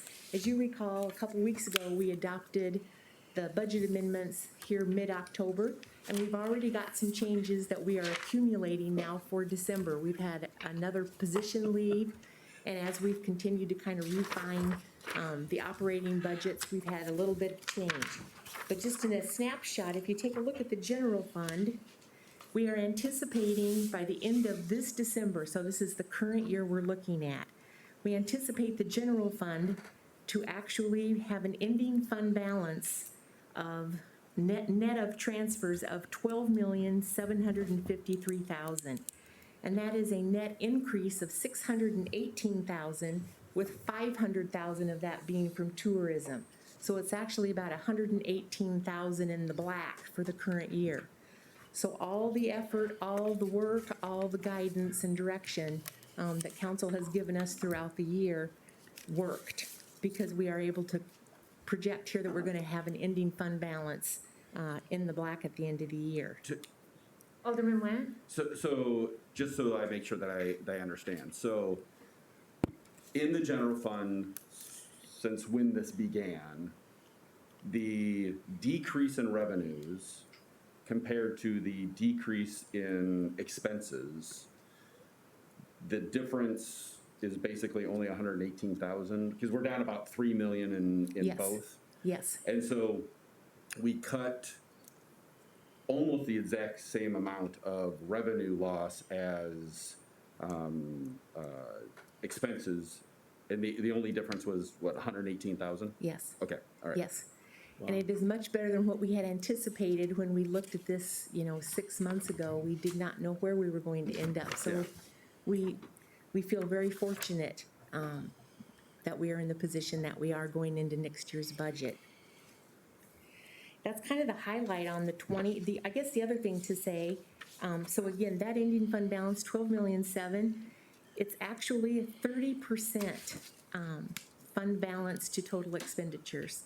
And as you know, the policy is in that 20 to 25% range. Part of it is because we have reduced expenditures, so that the money that we do have, it makes the appearance of the fund balance higher. But the actual fund balance has indeed increased as well a little bit. Alderman Nguyen? Yeah, and we've talked We about have. this many times, that, Yeah. like, that 30% number is based on expenditures that are down this year. Yes. If we compared it to what we had budgeted for, or probably what we may be budgeting for next year, it's probably closer to that 25-26%. Yeah. Yeah. Yeah. Okay. I don't want anybody to see that and be like, hey, we got 30%, Yeah. and we've got 30% of a grossly reduced budget, and my guess is we're not going to be on that diet next year like we were on this year. Yeah. Okay. The other thing I wanted to point out is if you turn to, I have little handwritten page numbers. I'm sorry we didn't get this page. It's on page 7. As you know, we adopted the fund balance policy here back in September. And as a result of that, that really has helped here through the budget process to have targeted fund balances to look at. And if we look at the enterprise funds there, it's in the pink line, the water, WPC, stormwater and sanitation. You'll see those percentages. And they're actually a little higher now than what we had thought, and it's because there's some significant open positions in those departments that we're going to talk about a little bit later. But there are monies available in those funds, and those ratios are good. So now I'd like to move into where we're at, walking into the 21 budget, which kind of starts on page 10 of these financials. And these are preliminary numbers for the fact that we're still putting it together for our November 10th presentation. But we pretty much have the operating budget balanced for the most part. I mean, we've pretty much put that together with all of the department heads. And as we compiled the budget, one of the things I want you to be aware of, we have 43 open positions that I'm going to talk about in a moment. But we have not budgeted although they are authorized, they're not budgeted in the 21 budget. And we have held them open so that as council brings new, some of the positions back or restructuring occurs, that we would then have a balance to be able to pull from. And if you take a look at the general fund, I think that will put it in perspective. Oops, I want to knock my water over. If you look down there at the bottom, as we put together the 21 budget, again, not budgeting the open positions, but if it's in that salmon color, right now we are 1,330,000 in the black. So that means available funds if the council would choose to backfill, hire, realign some of the open positions that we have. Carol, Yes, just so I'm clear, so you're saying this budget reflects none of these additional, no additional employees, it's where we currently stand?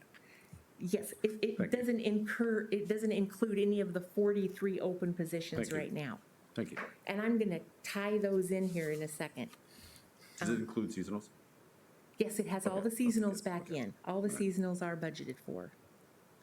And maybe we should work at both sheets together. Maybe it make it a little bit better, but I also handed out a legal sheet. I think I will stop and just kind of look at this quick. It's the front and the back. This is a listing of all 43 current open positions, and we have totaled it by fund. So as we go down, if you're on that very first page, you'll see the total general fund, total vacant positions. There are 14 of them. You can see them all listed there, and I think Marty's gonna talk about some of them in more detail in his PowerPoint. But those total open positions equal $1,281,000 for next year. That's the entry-level salaries, that's the existing position. It doesn't include any realignment or changes that may occur. So again, there's open positions of 1.2, and we have a balance in the black of $1.3 million right now, not including those in the budget. Does that make sense? Any questions on that? The other thing is we talk about the general fund and. Carol, I guess I do have a question before we move Absolutely. forward. So you talk about the starting position salary. Is that reasonable? Because, I mean, are we thinking that we won't hire anyone that has experience that wouldn't come in at the very base level?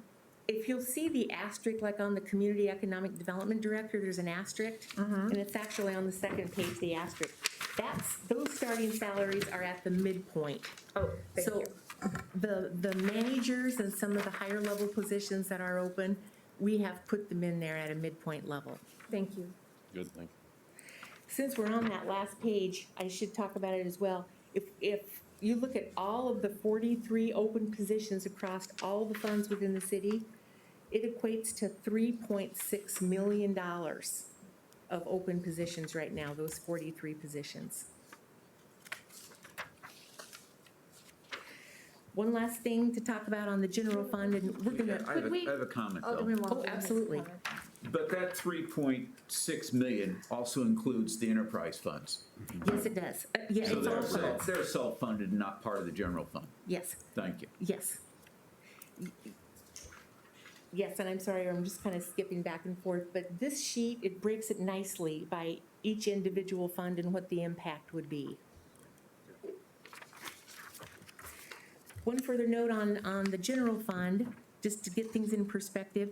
As you know, the TIF advances from the general fund can vary every year. And it just so happens that in 2021, I think we might have talked about this last April, but there is a sizable debt service payment that's dropping off in TIF 1. And so the advances that previously have been in excess of $11 million in the general fund are going to be down to $9 million in 21. So it's a sizable available cash that's going to remain within the general fund. And when we go through. I'm sorry, No. I was still reading that. What page are you on showing that?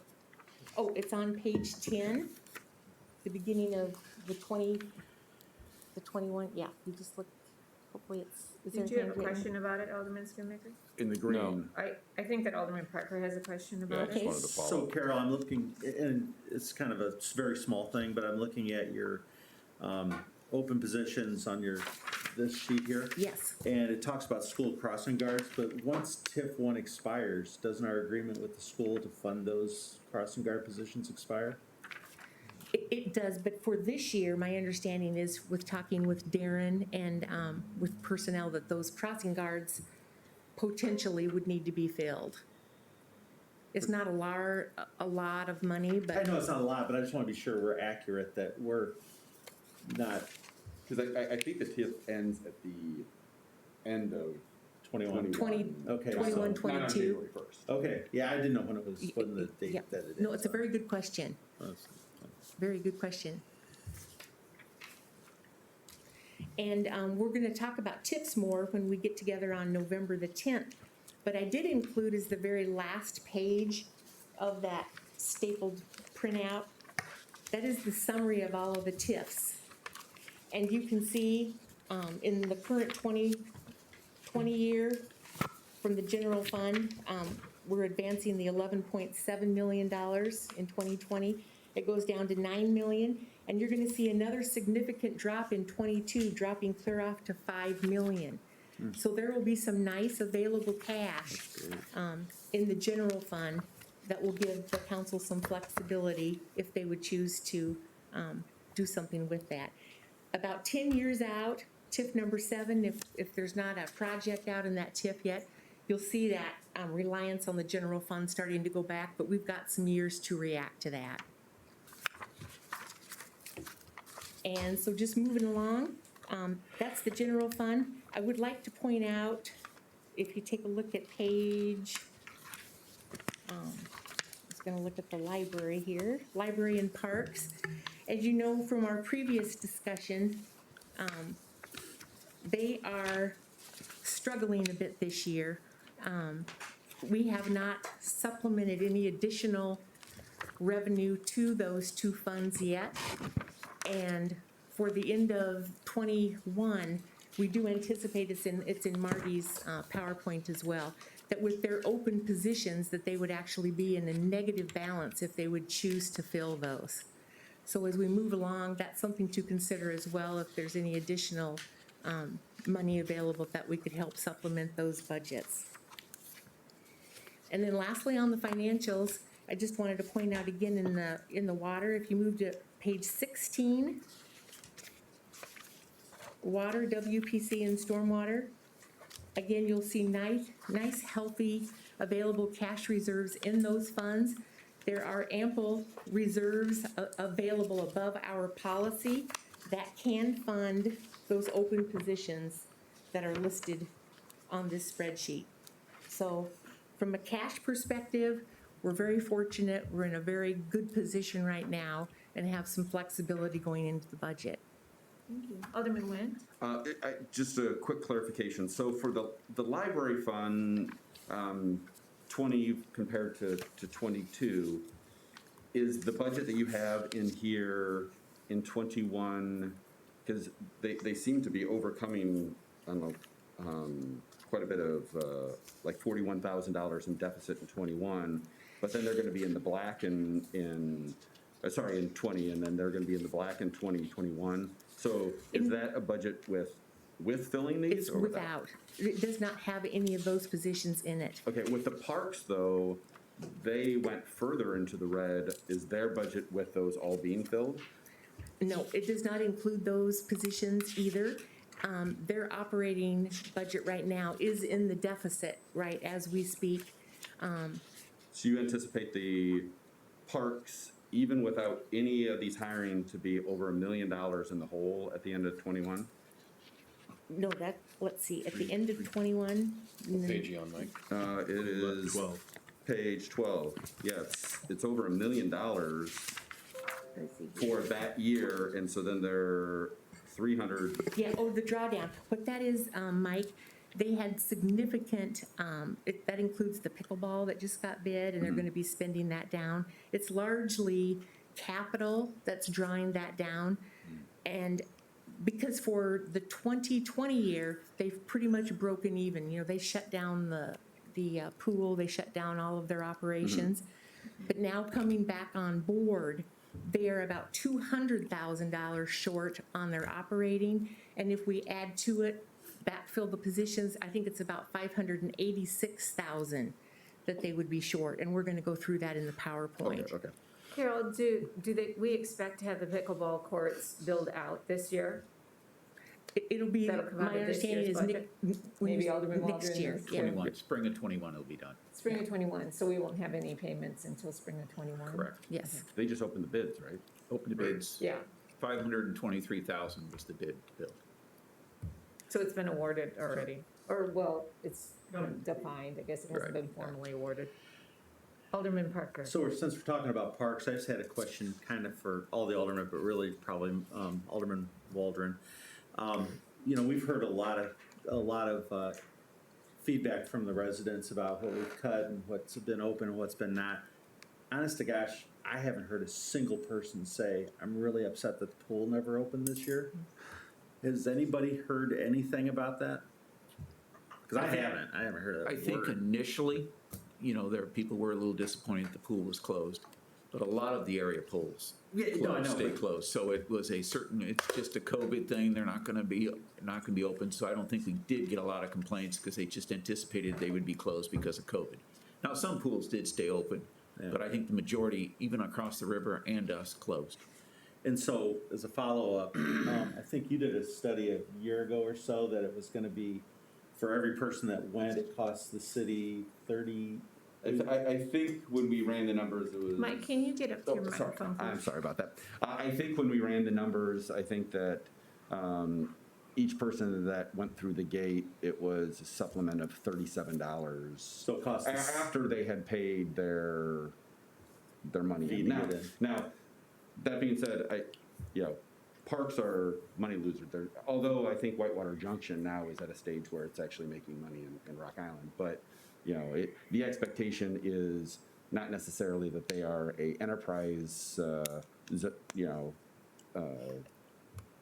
group to make money for the city, but $37 per entrant was significantly higher than anything I've seen anywhere else. Yeah, it seemed kind of high to me, and with the feedback that I haven't heard anybody saying, I really missed going to the pool.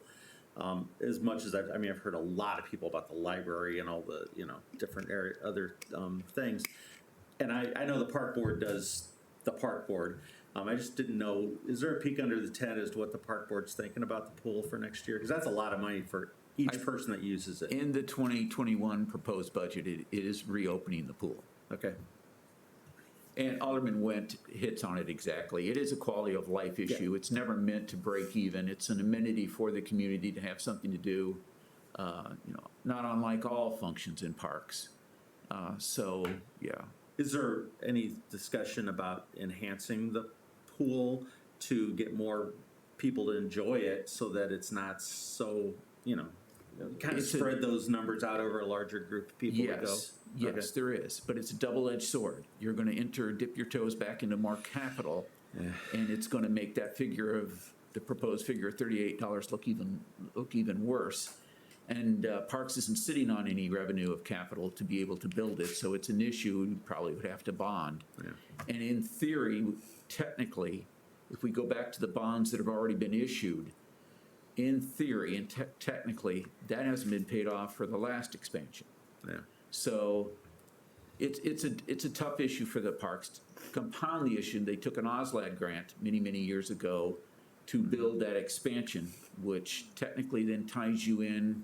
Don't hold me to these years. Yeah, I think we have a certain amount of years before that OSLAD obligation of keeping the pool open drops off, at least 2 or 3. So we're kind of committed once we took that funding from the state to keep that pool open. Yeah. But I don't know the exact date, so. No, I think it's just stuff we don't really get really involved in, nor should we, because it's really park board situation.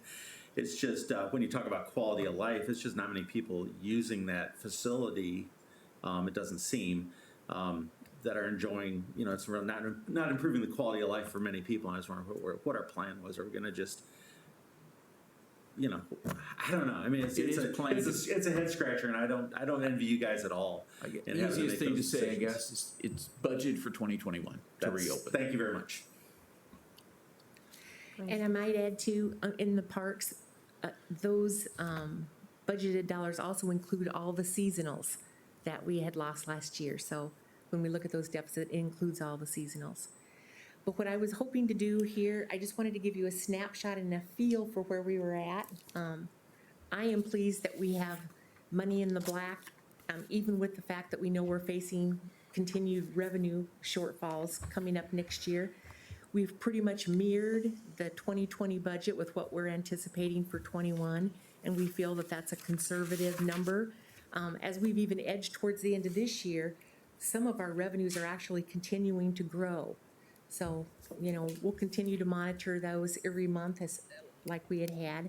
But as we begin our discussions here on personnel and go through Marty's PowerPoint, I just wanted to give you a feel financially where we were at walking into the 2021 budget. Are there any more questions for Carol regarding the financial situation? Alderman Witt. I guess just a comment, and this gets back to the general fund and us, our cuts matching the reduction in expenditures. That part of that was that we had taken that 414 from the library, Yes. didn't Yes. distribute it to them, but now we've got this 118 in the black, we think. So would it be reasonable to say that maybe that 118 should go back to the library because we maybe took a little bit more back from them than we should have?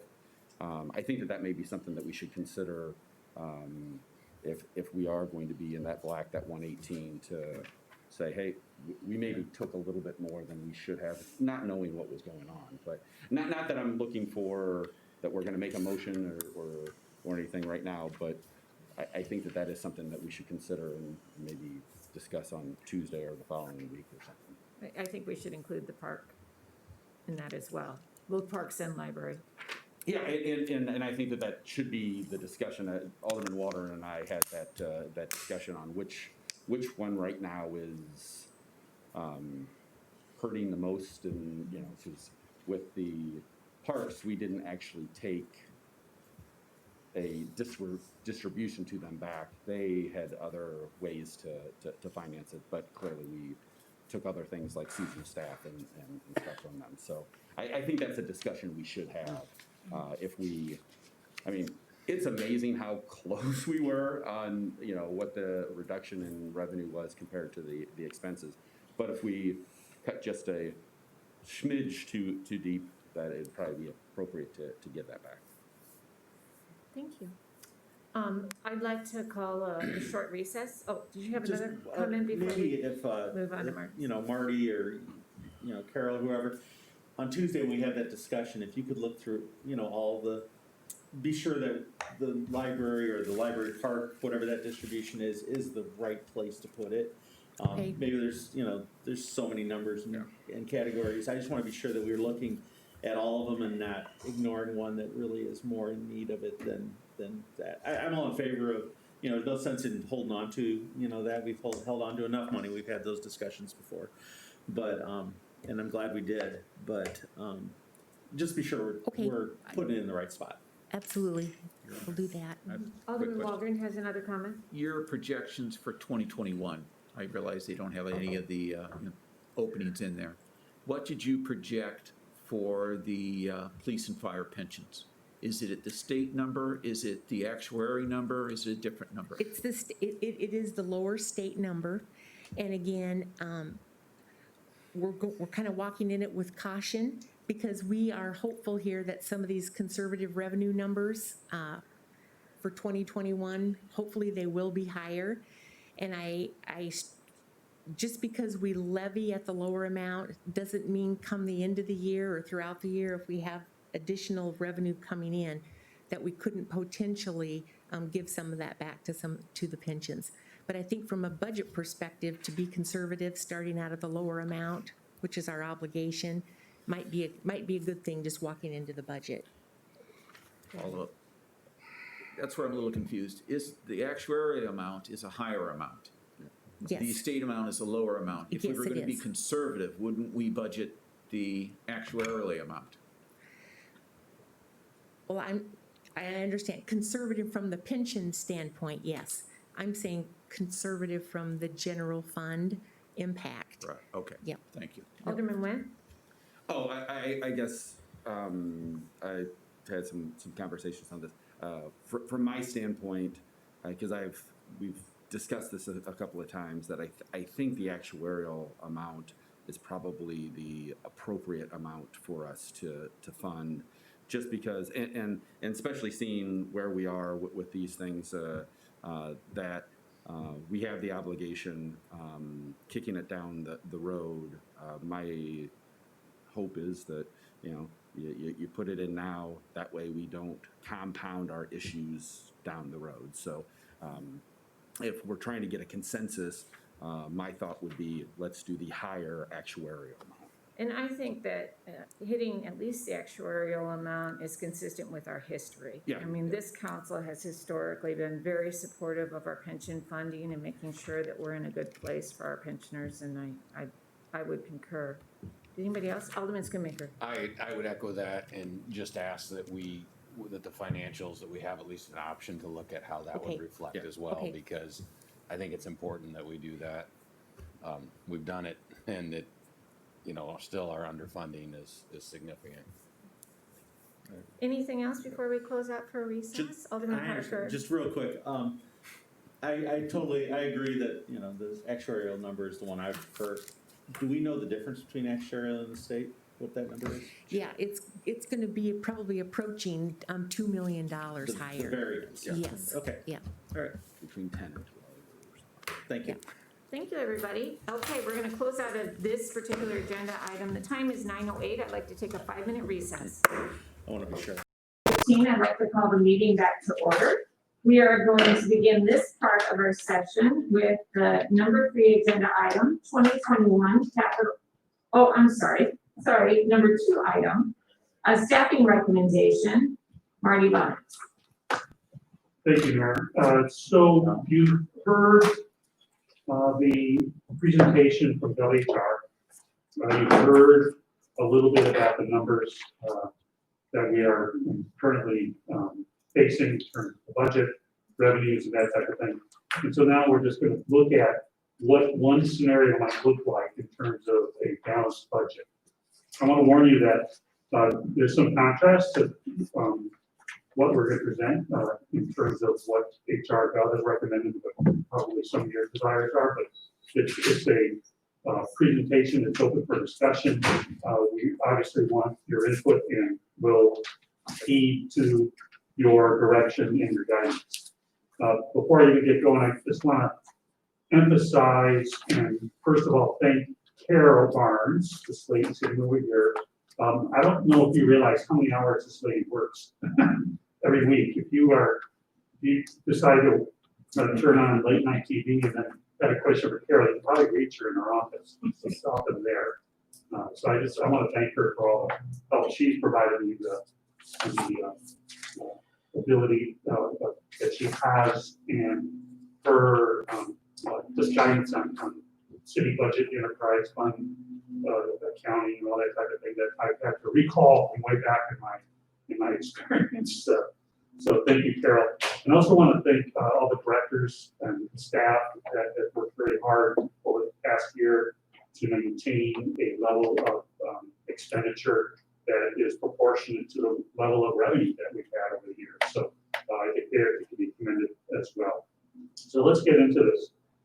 Yesterday, let's call this back in March and April, the question is what would a COVID budget look like? And no one really knew, but the city put one together, and as it turns out,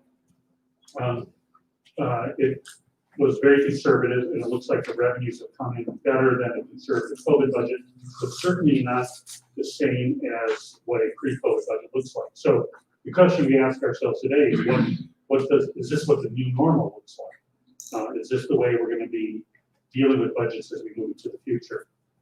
And then tomorrow, the question will be, what does a post-COVID budget look like? And so all those questions that we will really trying to answer a little bit in this presentation today that Carol and I have put together. So back in, I think, August, I gave this presentation. This is one of the slides from that presentation. In that presentation, it said we're going to have HR.gov do this efficiency analysis, which they've done. We just heard the city council approved an early retirement package. We had 8 people take advantage of that. We then sat down and looked at what does a restructuring look like in terms of the city. We can see that in a second. We also said that perhaps there might be layoffs or furloughs. We were able to avoid that, thankfully. And then we're moving forward to a additional review of policies, and that includes the budget budget reserve policies that the city council passed very recently, which has helped tremendously in creating an opportunity for achieving our budget goals in 2021. So here are the steps and activities that we have taken and that we're going to take, and some of the assumptions that are involved. So we reviewed and determined the current status, and it looks like we'll have a balanced budget in 2020. Again, thanks to everybody's work in that area. The 2021 budget assumptions, particularly on the revenue side and the expenditure side, mirror 2020. We'll look at and review the efficiency study results as HR.gov provided to us, and we'll incorporate some of that in our presentation here. We're going to review some of the open positions for restructuring. We have a desire to put the management team in place and right-size certain departments.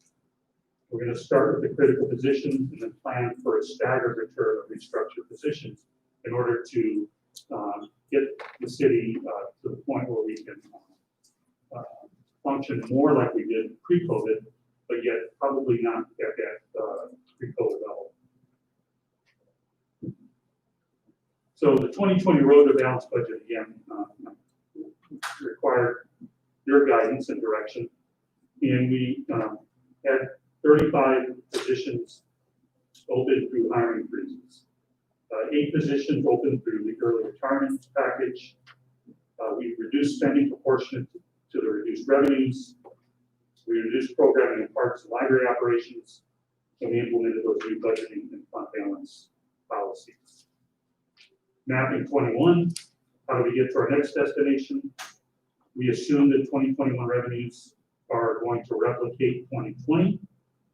The flat operating budget mirrors 2020, and our discussions with city directors as we look at their operational budgets, it is flat. There is no growth in terms of expenditures for the most part, and that's helped us get to the point where we might have a balanced budget.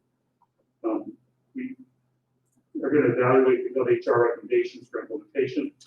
Their recommendations represents $1.064 million in potential savings.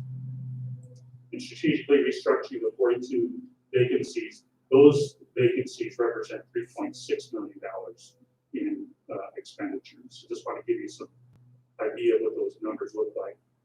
And again, we're going to maintain conservative revenue projections along with careful spending. And that ultimately equals a balanced budget for 2021 as well. So I think we should be thankful that we're in that position. Alderman Wood. I guess I've got a couple of comments. One, I just want to, for clarification, we throw the hiring freeze around and everything. We passed a moratorium on hiring with the direction that if a department head or anybody needed anything to come to us. And in that process, we have went outside of our normal hiring for police because the chief came and asked for it. Heck, we even hired crossing guards because he came and asked for it.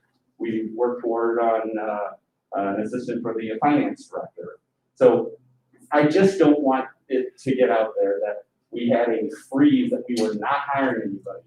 We just wanted as a council for it to be justified and brought to us. And I want to make sure that it's clear that every department head that came and asked for anything got those positions hired and filled. So I understand where you're coming from. I just think when we put things up there, some people take those things out of context, that we were saying, absolutely, we're not hiring anybody, because that's just not the case. Understood. Let's say that we maintain those vacant positions in order to achieve budget. Well, because the directors didn't come to us and say that they needed them. The other is, I just want to make sure that this is clear, that the strategically restructure the 42 vacancies, the 3.6 million is if we don't hire them at all, right? That's not savings once. That's the number that represents those 40. Okay, yeah, in which clearly we're not going to leave those all over. So I just want to make sure that that's clear as well. Okay. So those aren't additive, the 1.6 and the 3.65, those are just different savings. Yes. That you could never get to both of those. Well, and we would never get to leave 42 Yeah. positions. 3.6. Alderman Carter. Point number one, assume 2021 revenues are replicate 2020. Is that, define what 2020 revenues is? Is it COVID revenues? Is it budgeted at the beginning of the year revenues? What are we talking? Oh, that's a very good point. It's the reduced COVID revenues that we've been discussing throughout. That's good. Thank you. Yeah, glad we're not Yes. saying, oh, everything's January 1, everything's gonna go back to normal. Yeah. Thank you. No, that's a good point. Thank you for clarifying that. Alderman Carter, did you have a comment? Yeah. Beyond what Alderman Went just said, I want to make it clear that there were many departments that were doing an enormous amount of work to manage their workload in spite of reduced staffing or whatever. And in fact, there was although they didn't come and ask for things, there were many things in the community that weren't done. The Parks Department particularly suffered immensely in terms of the things that they were able to accomplish and the level of service that they were able to do. So I appreciate the fact that everybody did their level best during this past year, and I'm sure they'll continue to do that. Amen. Yep. Thank you, Alderman Carter. Go ahead, Mike. Okay, so this is just to give you the scope and idea of what these open positions look like. 14 in general fund, 4 in water, 5 PC, 1 in stormwater, and so forth and so on. You can for yourself. These, again, those positions represent $3.6 million, and I don't want to call this annual savings, but that's what we save. That would be the annualized savings over a period of a year if we were to maintain that. We're not suggesting that at all. I just want to give you the scope of what that looks like. So what are the steps that Carol and I have come up with in terms of, well, how we might move forward? And some of these reflect some of the GovHR recommendations. We think that immediately we should do the following things. Move the land development manager as recommended from Public Works to CED, and take the property management functions which that individual has been doing and disperse it among several other positions, including those in engineering and legal. We have that discussion, and we believe that they can manage that as well. So that's step number one. The information technology manager, we essentially managed that step already. Dave Roat is in that position. We have a police captain that needs an upgrade. We have 1 police captain. We have 3 open positions. He's been 365 7 days a week, 24 hours in that position. And we've had as many as 3 captains at one time in the past 10 years, but currently we just have 1. And so if we don't make an upgrade there, in 2021, some of his subordinates will be making more money based on the current CBA with the FOP than he does. So we need to make that adjustment. The police also need a second captain in order to alleviate that workload. And so we're suggesting that we move forward with the promotion from the lower ranks for a second police captain. And finally, creating a finance and purchasing coordinator. The city council has directed us to develop a purchasing program. We've made some adjustments on the fly, but Carol has budgeted for a purchasing module for the current financial system.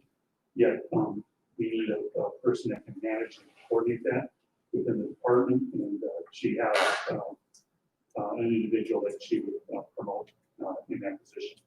And so the total fiscal impact of that is $70,000, and that could be completed today. Out of that, 58,000 comes out of the general fund, about 11 to our IT. Alderman Parker, did you have a question? Yeah, I do. So is this, are there, the next slide, does it talk about more? Is there more to step Positions. number Oh, one? yeah. Is there more what? Positions that you're immediately wanting to fill other than this slide? Because that's my question. I mean, that's my thing, Yes. key thing. Yeah, there'll be more positions that we want to fill, not necessarily, we want to start on filling them, so there'll be positions that will be filled. You'll see some in the slides, But You know, but you can add. let me suggest something, is that I know that Marty has a bunch of slides here. And so let's, if you can tolerate, let me go through it and then maybe note your questions and then we can come back. Otherwise, we're gonna really, kind of stumble over ourselves and let him flow through his presentation. Yeah, If you have a correction that you wanna make, do that. But other than that, let's let Marty and hold your questions over there. Go ahead, Marty. Thank you, Karen. So that's step one. Step two, fill management team in critical positions. This includes the management team. And this is not necessarily filling them by the end of the year, but starting the process now so that we can fill some by the end of the year, some at the beginning of the year, and some will take longer. So community and economic development director is vacant. And that group needs leadership. And you'll see when we show you some of the org charts, how that would work out. We've already talked, and you've heard from HR about the critical nature of having a city engineer. That position's been vacant, I understand, since I think January of this year, and so we need to fill that. The city council has previously created an assistant city Marty, I administrator. do want to offer some clarification, because we know more about it than maybe the public that's tuning in, that position has been filled on an interim basis. So it's not like no one's doing that job. A lot of these jobs are being filled by someone else moving around in staff and you're getting some supplement pay to cover those additional authorities. Thank you, Mayor, for that clarification.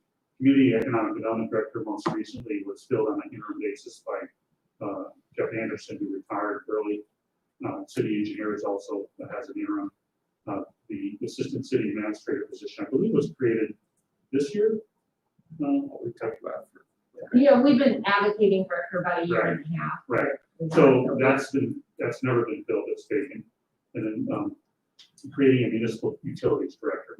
And you'll see a little bit further down a slide that deals with that. Now, this I think goes to your question, Alderman Parker, about additional positions. These are the additional positions I think that we need to move forward with immediately based on critical needs that have been communicated to me from department heads. And that is the water treatment plant manager, water distribution mechanic, and utilities lab tech. The utilities department, particularly water, has been hit hard by retirements and other vacancies. And so they need to fill those positions. And then finally, firefighter, paramedic. And I believe that all those positions are on the upcoming Tuesday meeting to be before City Council for going immediately.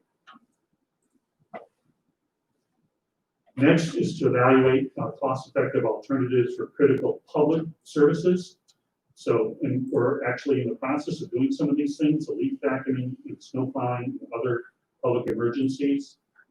Currently, the Public Works Department, Municipal Services that deals with this has 6 open positions. We believe that one way to deal with this issue is to work with contracted services, which we are going to be presenting, particularly with the leaf vacuuming coming up this next city council meeting. And then also evaluate cost-effective alternatives for critical internal services. We're down, I believe, 5 janitors over since the beginning of this year, 1 to retirement and others to attrition. So one possibility would be to look at looking at outside services for that as well. I do want to note that late yesterday, I received requests for filling those 6 open positions for the Director of Public Works. So that should be noted. And I have not had time to evaluate that included in this presentation. So just want to give you that heads up.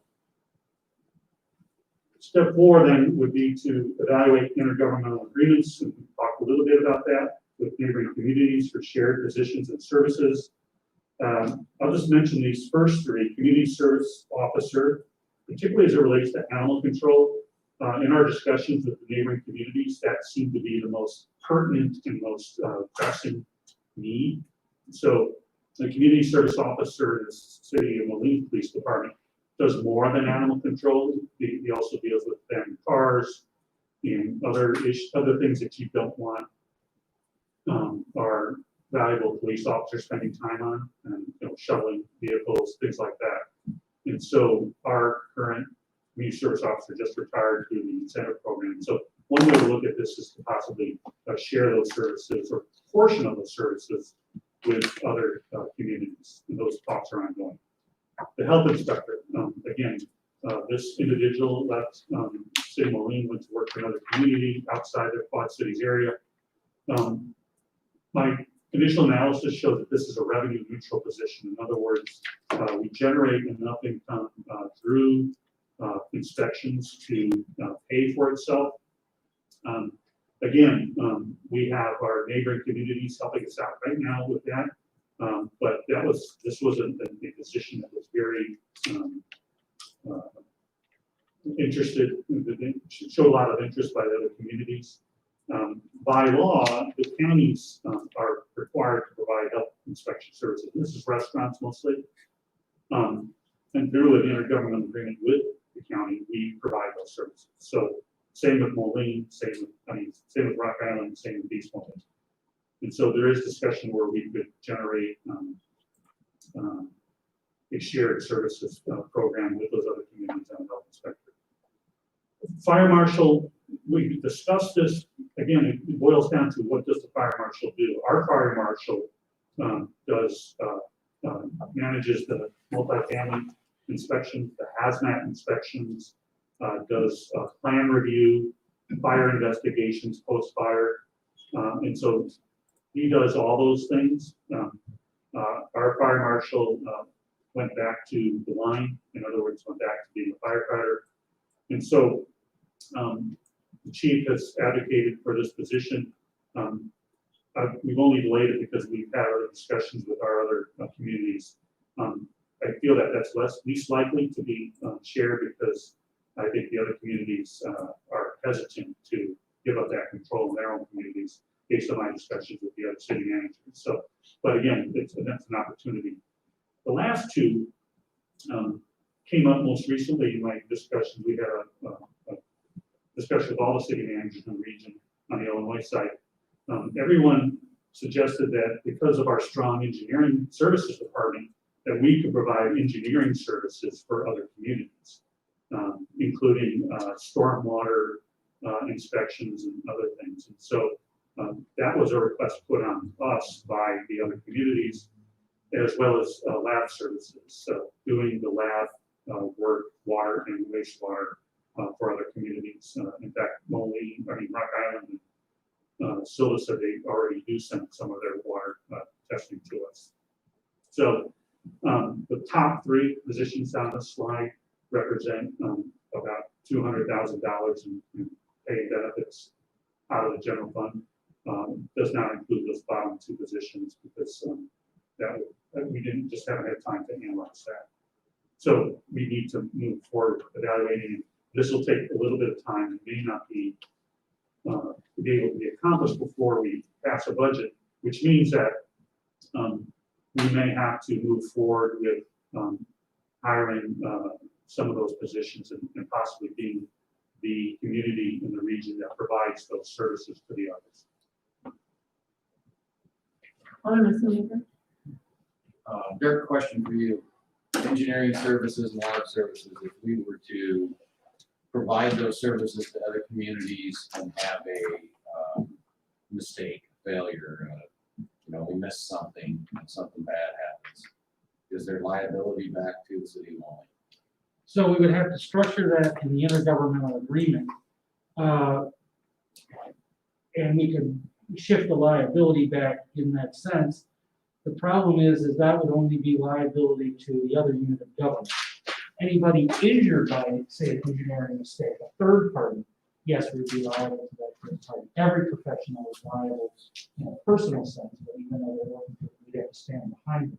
So while we can manage the liability to our partner unit of government, we couldn't to third parties. And I'm sure that would be a substantial cost for the insurance. One of the things Mark Peterson said is you shift training, insurance, and risk management costs back to the third party providers, and you don't have to pay it. So liability is a great question. Maybe we could manage it with the unit of government, but not the third party. Thank you. Go ahead, Marty. Step 5, implementation of all or part of GovHR recommendations and restructuring is on the table for you as City Council.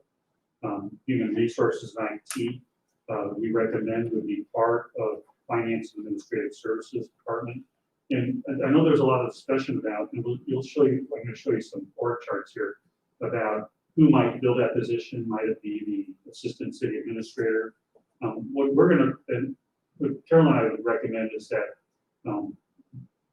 Finance be the Department of Finance and Administrative Services managed by Carol, and with an Assistant City Finance Director, it becomes easier for her to do.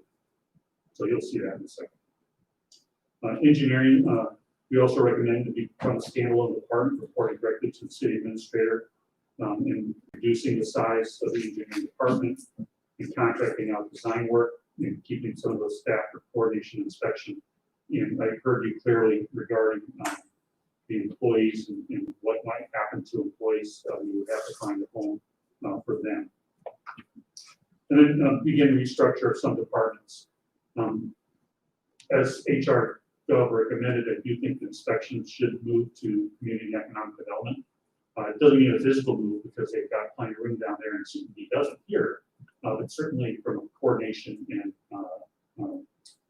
standpoint, initially, move them there, move them to that report, and that should only happen once we have a CED director in place. So I think there's a lot of timing issues here, but over time, also look at how we move that department in one physical location. And there's some ideas in the future that we could look at that. Utilities department to stand alone as a department with director level status. While it wasn't necessarily an HR Gov report, I've looked at other communities and utilities tends to be a department separate from public works in many cases. Sometimes it's not. I think there's some benefit there because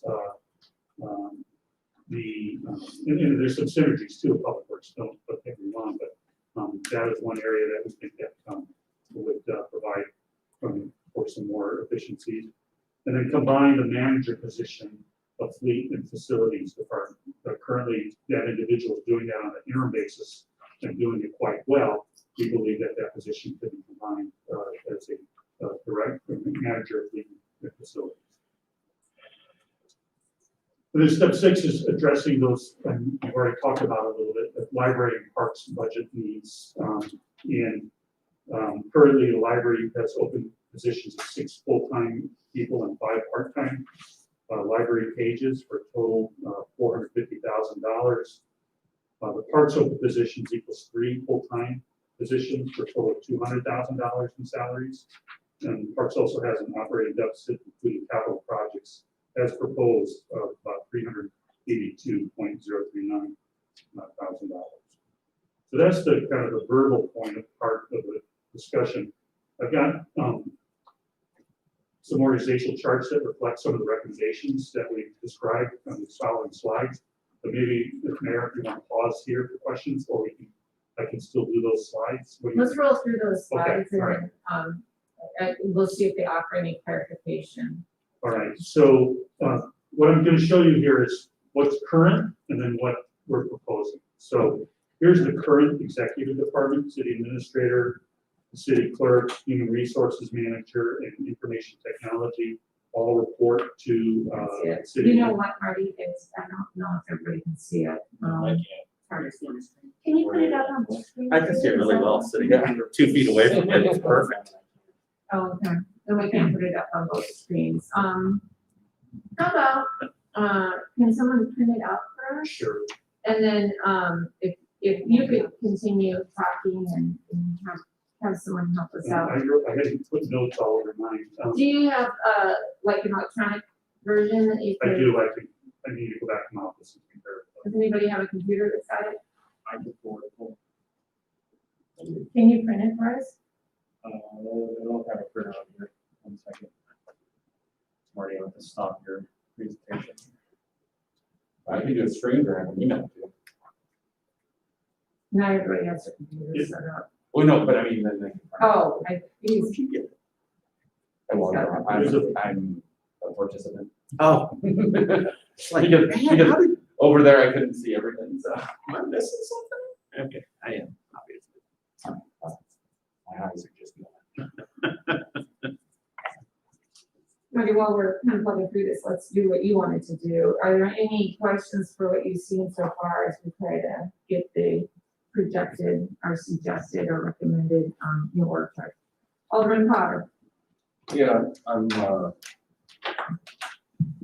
I guess my question is, we're talking about a finance and purchasing coordinator, administrative services director, assistant city administrator, economic development coordinator, head of the planning department.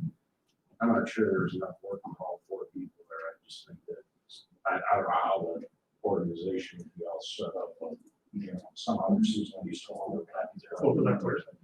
Between what you're talking about with the purchasing coordinator, and then we already talked about Ken, we're talking about having an administrative service. Yeah. Get over that, let's see that. Transfer some HR functions. The assistant city administrator. I know I've suggested in the past, but I don't think there's enough there for a full-time assistant city administrator without that person having additional duties, for instance, economic development, something along those lines. So if I can address that directly. Excuse me, Tori, Yeah. I didn't hear his question. Can you speak into this? I couldn't hear what Sorry. What was the question? You want me to? Can you repeat? Yeah, I'll I'm sorry. repeat what he said. Because the concern was that there's not enough work for a purchasing coordinator, administrative services director, and assistant city administrator, that there might be some overlap there. Is that correct?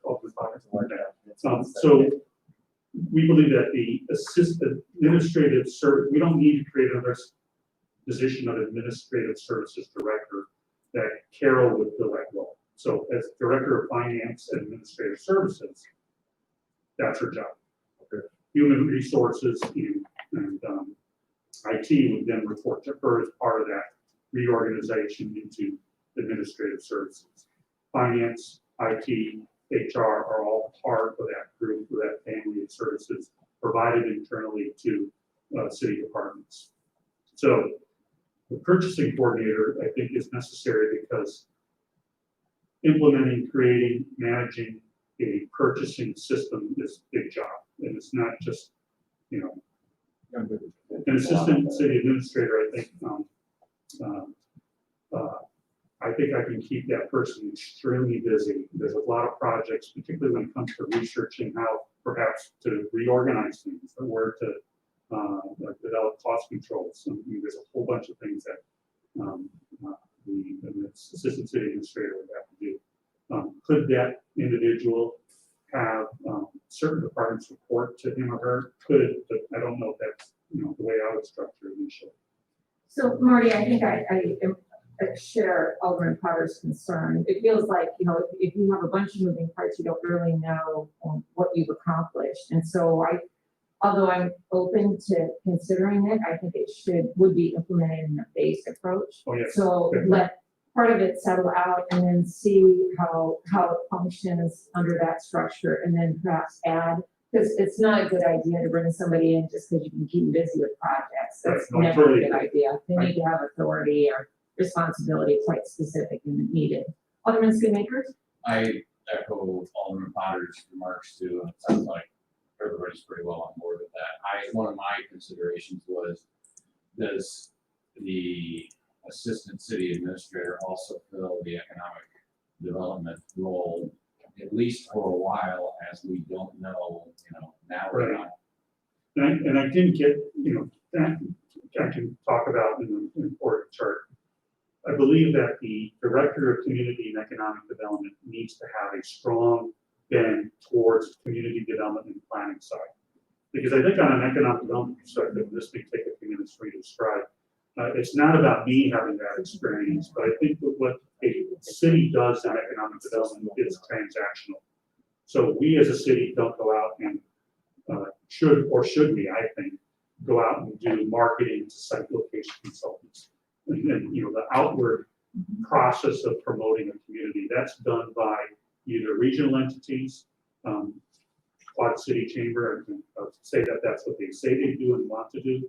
But, if we can, as I recommended early on to this council, in the future, and I know the mayor's done some work on this, develop a Illinois regional promotion and attraction organization, even using an enhanced Renew Moline to do that.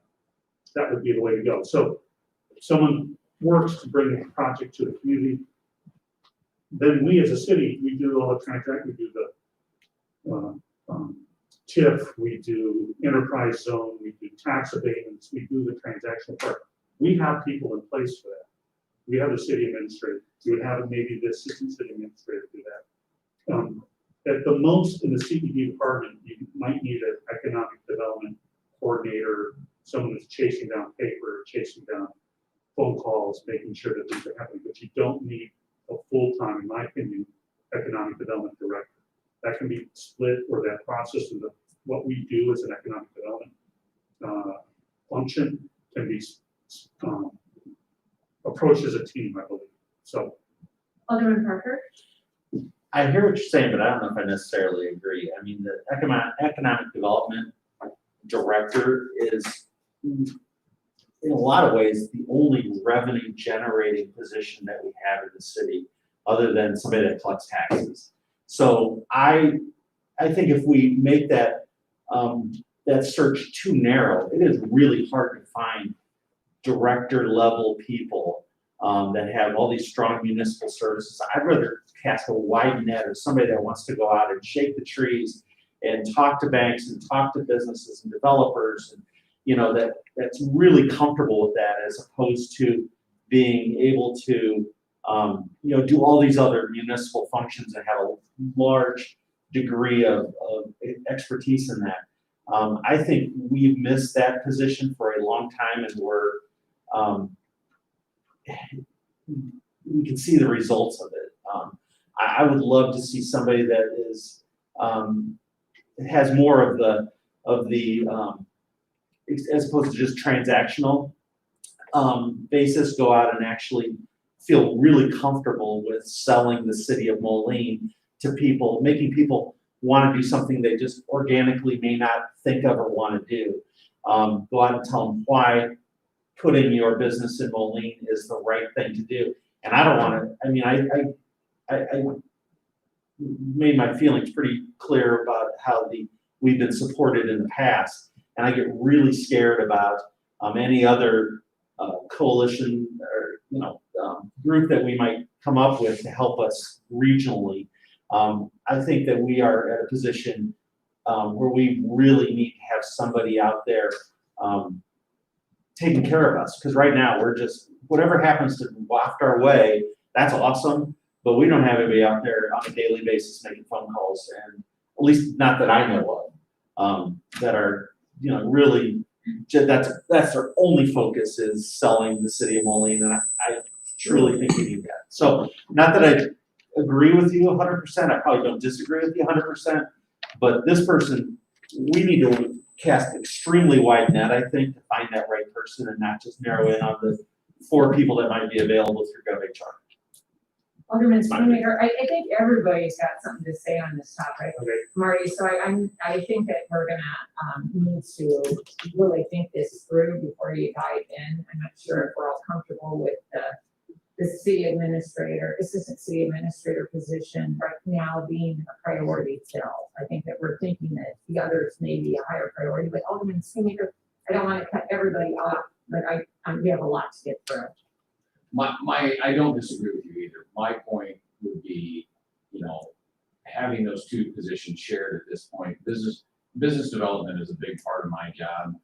And we've had to reinvent that. And you know, people don't want you coming to their place and shaking their hand and, you know, inviting them in. It's a different look. And while it's a different look and not knowing how long that is, I think we at least get something started and in a combined role. And then as it transitions out of this period of, you know, who knows how long it will last. I totally agree. I want that person on the street and out and, you know, meeting people, but it's just you know, dealing with unique times. Well, timing is an issue for us because we've got a I-74 bridge vacancy and we need somebody actively working that. I mean, I think we're all doing what we can and the news is wonderfully supported, but that is should be our number 1 priority in the next 2 years is making sure that comes out right. I can't imagine not investing in staff to do that. Do you have something on the topic? Yeah, kind of different, just some input for Marty. When we put the actuarial number back in for police and fire pensions, our deficit is going to increase dramatically. So I have a problem with adding really any new positions until we know what our financial condition is, like the finance purchasing person is a new position. We have 43 open positions right now that are a concern to me and how we bring them back and how we fund them. So adding a new position like that just is problematic for me. The other one that's problematic for me is separating out utilities from public works. We had that design many, many years ago. You mentioned the synergy of having it all under one umbrella. We've seen immediate results from that, reference to buying equipment, sharing equipment. In the old days, when we had a utilities director and a public works director, you could still drive around town and see sections of the road that just replaced for the water and sewer, because that's all they cared about. That's all they funded. We then got it all under one thing and we never had that again. So that synergy is important. This is trivial, but at one time, the water department had blue trucks. The parks department had green trucks. They all had their own color. They were all separated. And I'm not sure I buy into the need for a utilities director that doesn't have that synergy with public works. On the way. Well, first, that's bananas. So like that had different colors and all that stuff. I think we could probably. I'm not necessarily. That's your point. Right. It's just. Well taken. But so I'm not necessarily. I'm not in favor of it. I think we should look at it. But I think those sorts of things could be figured out through policy or whatever. But I just, as a quick comment, the economic development director. This is why when we were talking about step 1, for me, the economic development director is absolutely step 1. I mean, I think we should post that as soon as humanly possible. I have mentioned it on the council floor a number of times, or I've talked with you about it, that is a position that needs to be done now. And, you know, other for the beginning stages, they act as that assistant city manager as well. That's the new position that we're figuring out anyway, but that economic development director needs to be done now. Alderman Parker? Agreed, 100%. On slide number 4, you talk about engineering services. sharing them possibly, with other communities.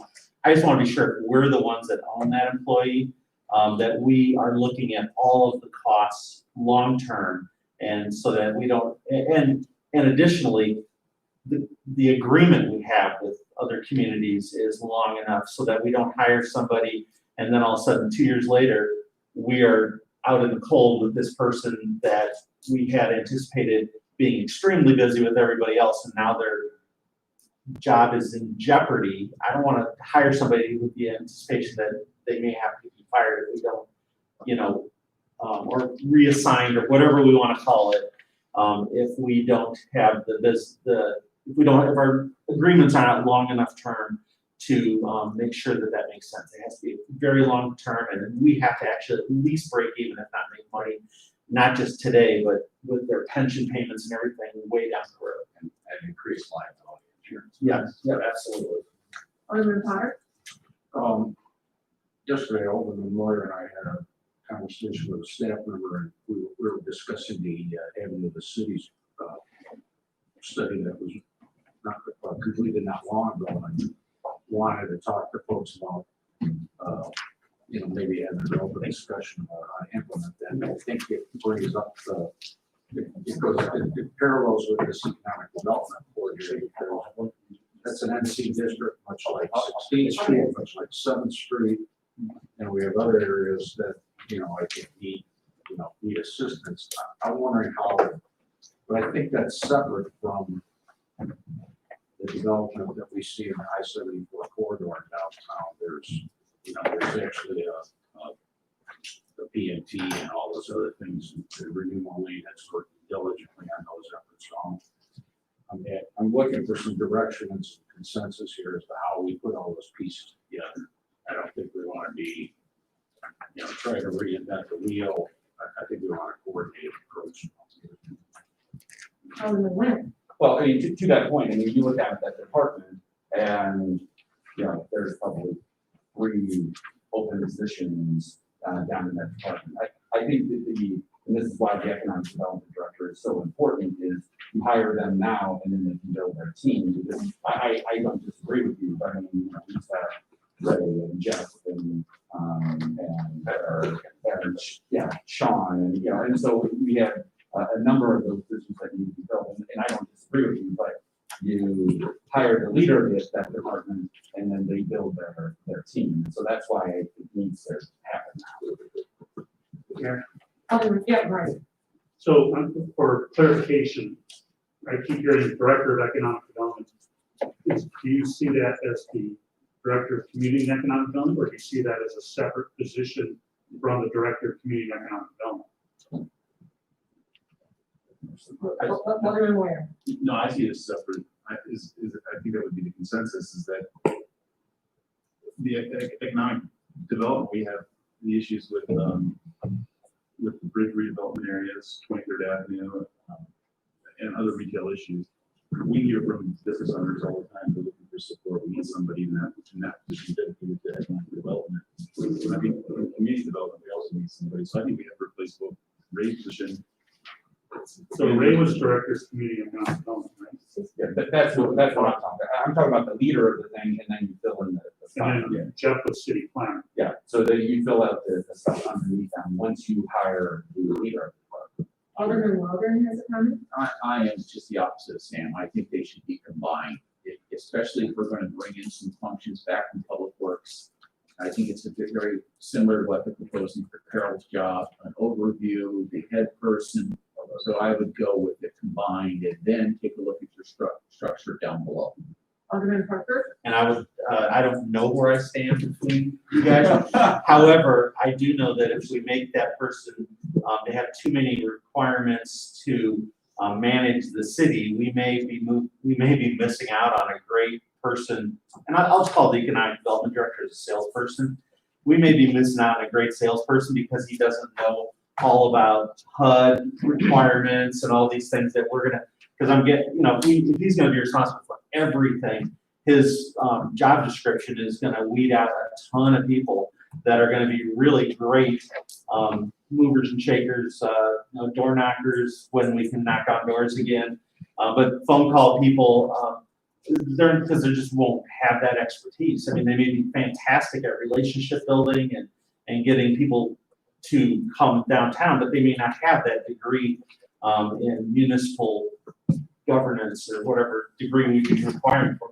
They probably have a degree in selling cars or selling something else. And I think the wider net we cast, because we've seen where we get too dialed in on a position, there's just not a lot of people, that can fill that position. We got really lucky getting you to come fill our city administrator position because there's not a lot of people out there looking for it. So, I think I'm of the mind that they probably have to be different, maybe hire the economic development director and then he or she determines what supporting staff they need in order to be successful. But I don't want them filling out paperwork. I want them talking to potential developers and trying to, I don't know if you've been downtown recently, but I was on a Main Street Commission meeting the other day, and these businesses down there are frightened to death about what's gonna happen. They're no longer gonna be doing, outside dining is pretty much gone by the wayside. I'm not sure if we end up shutting down again or, restricting things again, who's gonna be able to open that up? It's gonna be, we need somebody to help us, not necessarily fill out papers. So that's my I opinion. feel like the consensus of the council is that the number one priority is economic development. And so, how we go through that, as long as we achieve that priority, I think that's number one most urgent. We'll make those adjustments. Yeah. But I do want to echo what Alderman Parker said. I don't, knowing the industry, knowing people in the industry, whether it's economic development or community planning or community development, those are two distinct kind of different worlds.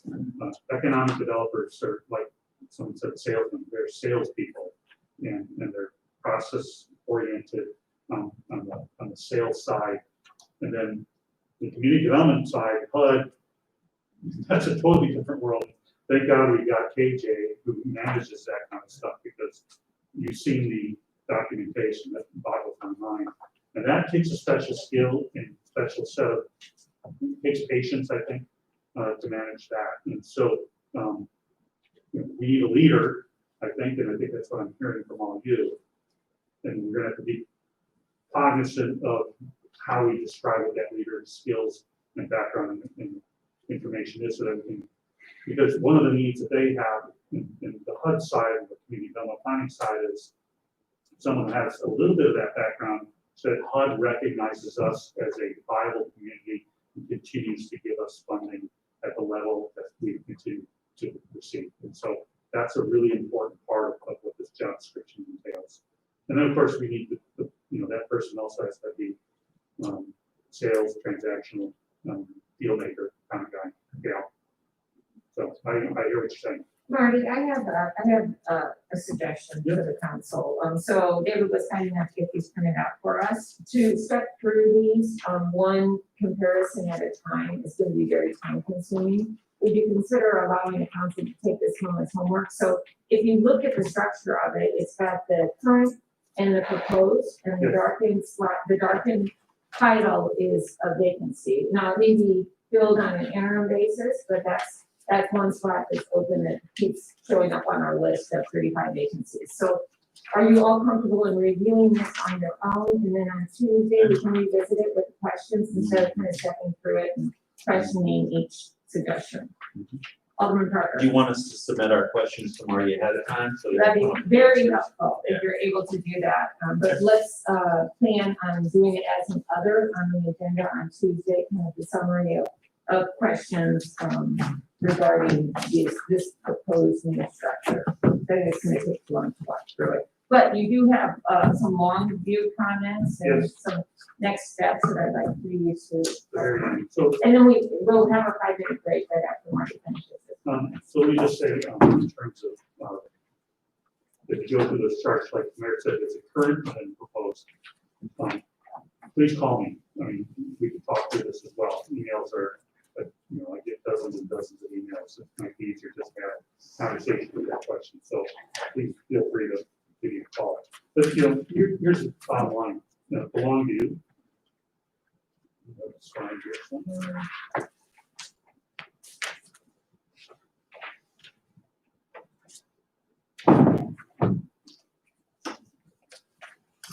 If you look at some of the proposals that we put together and some of the ideas that we put together, it really does set us up for long-term fiscal success. The world has obviously changed. We claim we don't know what's going to happen with COVID moving forward. We're in the middle of a resurgence right now. Vaccines, all that ties into what our, at a very local level, what our revenues and expenditures are going to be. So the proposal we put together reduces our long-term personnel costs in a majority, which is a majority of our expenses. That's the meat on the bone. And it creates more effective and efficient city operation and provides opportunities for more capital improvements through smart and efficient operations. And then restructuring and recommendations allows us to balance the budget again in 21, but without as much change. So I heard a lot today about keeping employees, making sure that their quality of life is maintained through employment. And I've heard some of your information about some of these positions. So Carol and I will keep moving forward and start putting together a budget. I don't think on Tuesday you're going to see a budget book unless we have more concrete information about how we're going to play out these positions and who we're going to hire back. It's impossible to put that budget book together to give you something. So it's going to be delayed. Is that correct, Carol? Yeah, we'll be presenting the budget goes by on the June 4th and 5th. Yeah. So, but Tuesday we will come with some requests to fill some of those positions that we talked about, including some utilities and fire, and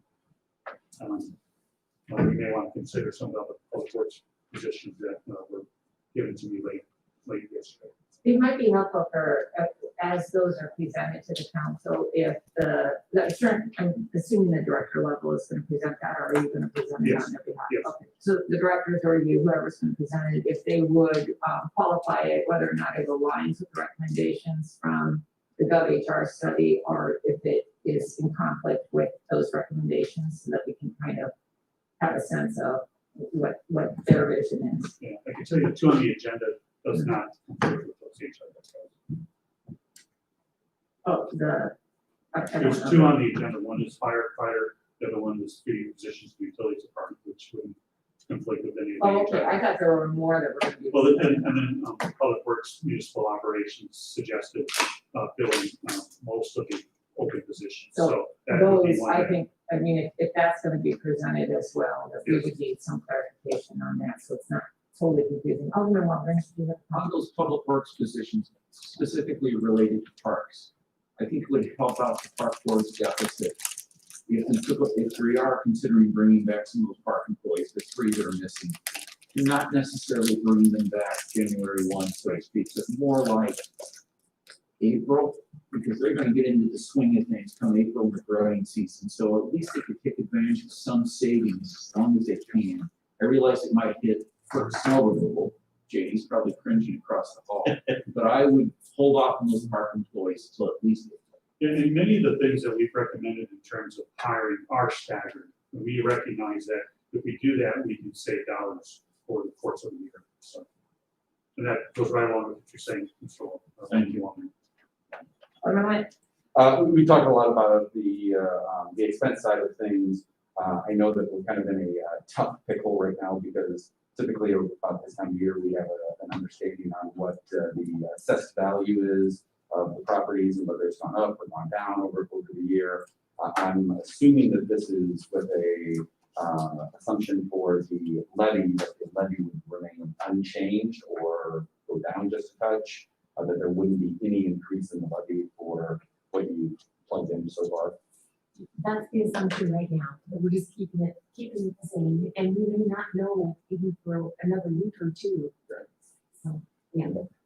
Thank you. So I'd like to have a brief recess, please, of about 5 minutes, and then we're gonna come back and cover the third item, the 2021, which is gonna be brief. It's gonna be a brief capital improvement plan discussion. And we have a couple of miscellaneous business things, and I believe we have an executive session yet this morning.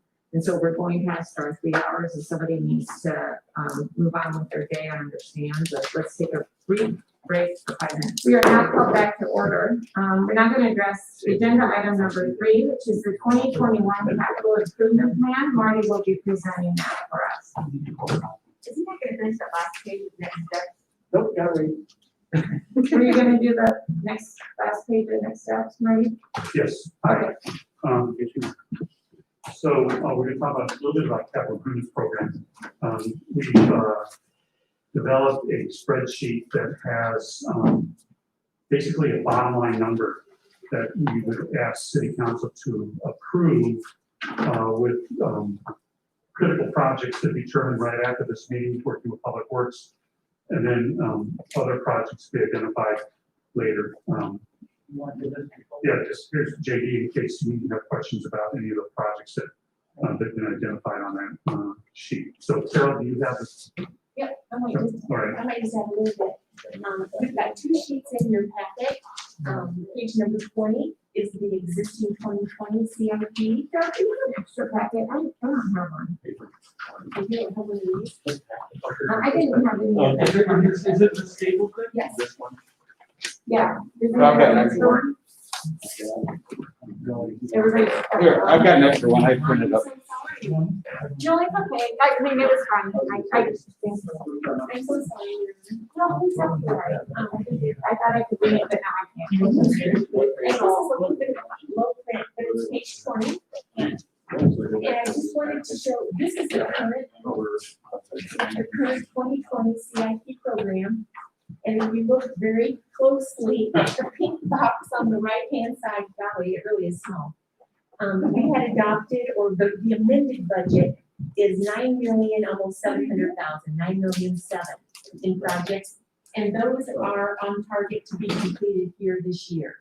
That was the last amendments that came through with engineering. So then as we move into 21, Public Works and Joe presented us a list several weeks ago.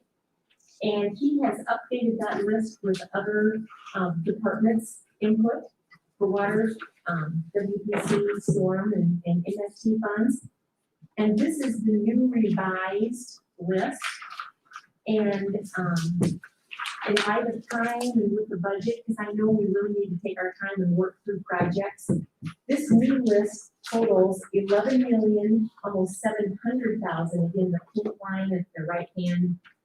You're on page 21. I'm sorry, page 21, turn page. And I just wanted to say, these projects are currently implemented into the budget, into the financials that, we're gonna go through it in more detail when we present the budget, but it's in the financials already. And that dollar amount of projects works in the budget, that we can fund those projects. And so the question is if you'd like to take time and work through this new list now, or do we want to have a special work session with CIP, maybe even outside of the budget a little bit within the next few weeks? You know, something I'd like to propose to the council is that at this point, because we have so many moving parts, that we look at the lump sum. So we wouldn't necessarily be approving it at the project specific level. That would buy us more time. We can allocate the funds for the investment in our capital improvement program with that nuance to be determined in the next few weeks or a couple of weeks. Would that be something we'd all consider? I like that. Yes. Okay. I mean, we all know we have to work the engineering way ahead of time anyway, so it shouldn't interfere with engineering. That engineering on these projects, all these projects will be done anyway.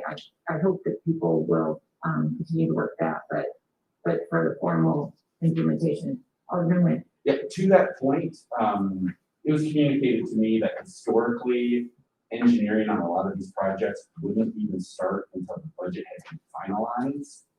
Well, if these are projects that we're going to do this year, or if whatever is gonna get traded out, that's gonna be the next year or the year after, I want to make sure that we've got clear direction.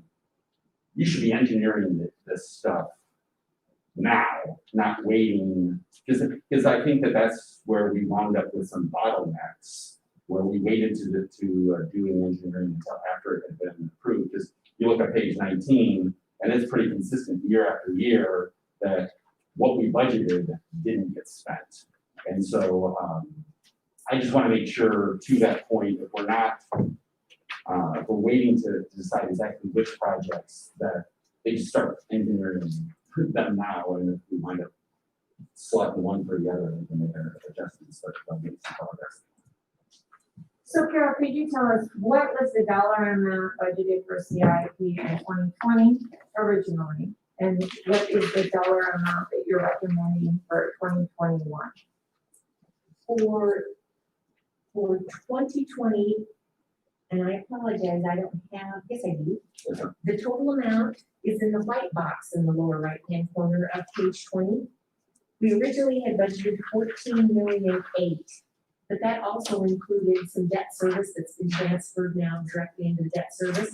So that number would have been closer to like 11,000,008, and we reduced it down to the 9.6, and partially that was because of the reduced money from home rule sales tax as well as utility tax.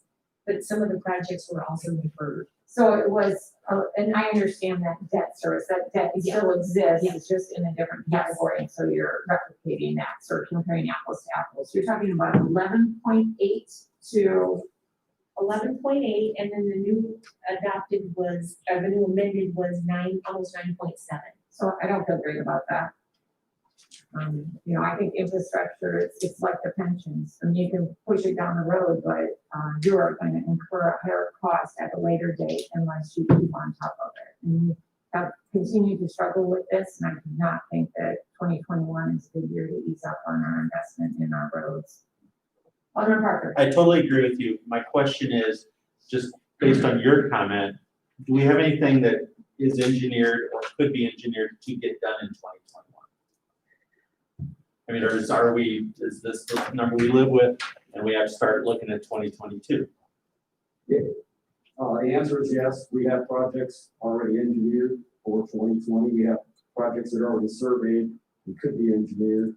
And actually, in talking with some of our staff, they said as we look at doing some of the improvements, so and working with this Complete Streets Committee, and that is kind of, I know Joe's talked to you all about how he wants to see that evolve. As we get future projects kind of in the queue and approved, they'd like to start in advance. Just totally agree with what you were saying, to get some of those future projects queued up and ready. So then we aren't waiting until the budget process, that for the subsequent years. Yeah, we had that conversation 6 months ago. I'm hoping that in that period of time that they have them, can you give us a list of what projects are already engineered? I think Joe's connected right now, and I know Joe provided this list. I mean, we don't need it, because I don't think we're getting into that right now, but if you can give that to us so that when we have these discussions, we know which things have actually already been, and maybe it's like, here's the list of things that have been fully engineered, here's the things that we've surveyed and we've got right away ready, but we're on the cusp of having it engineered, and then here's the stuff where we haven't. Or here's the stuff that we may get funding source outside of our home sales tax. Or I think whatever. Joe has those kind of, at least one of them listed under the roadway projects on page 21 under the ones. You can see like 34th Avenue, 53rd Street, whatever that is ready. He's got in parentheses that it's ready. That means to me that it's designed and ready to go. Good word too. So there's gonna say, you planned for this years ago, I remember. Yeah, that was my specific point, was on this list, the only one that says that it's ready is a year off. It's in, well, it's so small. Yeah, it was engineered a while ago. I guess it is, That's our problem. That's our problem. But if that's true, and that is the only one that's ready, that's kind of concerning. Yeah. Well, So if I that's don't know. true and that's the only one that's ready, I think we need to look at a different service model for getting these projects ready. Because it's just so critical to have them in queue and ready to go, because the timing of when we let them for bid is usually impactful with the project cost. Did you have Alderman Parker? Yeah, JD, I'm glad you're here. I didn't see back there. I guess my concern, and it's like, maybe you can help answer it, or somebody can help answer it, is goal number 3 is minimum of 6 miles of road. I'm looking on this, I'm not sure there's 1 mile of road we're looking at. So I mean, why aren't we coming to us saying, hey, you know, here's a mile of road, your goal is 6 miles of road, what we need, staff needs from council is X, Y, or Z to get to 6 miles, and we make that decision right now. I mean, these are just a few blocks long, and it takes several blocks to make a mile, and it takes probably 60, 70 blocks to make 6 miles. I don't think we're anywhere near that. And we have that presentation, I don't know, today is not the deep dive, but we have that 6 mile presentation to kind of show you where those projects are, what would be in the queue, and then what would be out, for the future years. And Laura said, she's happy to dust that off and bring it back, and we can present that again. I guess I'm just frustrated in the fact that this is what we're given to be looking at for a budget. Direction was given, it's been given for a while now, that it's been 6 miles. And we're never given anywhere near that as for consideration. And then let us decide what level of tolerance we have for either accepting debt or moving stuff around to get even close to it. I mean, I remember Scott Hinton's had these presentations for years about how we are just continuously going backwards. And at some point, we're going to have some really great roads, and the rest of them are just going to be undrivable, 20, 30 years down the road, unless we start addressing it now. And I guess I'm just, maybe Marty, maybe JD, I don't know who to look to, but what we're given here is just a tiny bit of what we've actually literally asked for a year ago to get from you guys. And it's just frustrating on my part. I mean, this is great, these projects all need to be done, but there's another 20 out there that need to be done too. Moline. And to piggyback on that a little bit, like the engineering portion of it, I mean, I think it would be very helpful if we have some indication on what is being engineered for the next year. And I know part of that is because we've always done nearly everything in-house.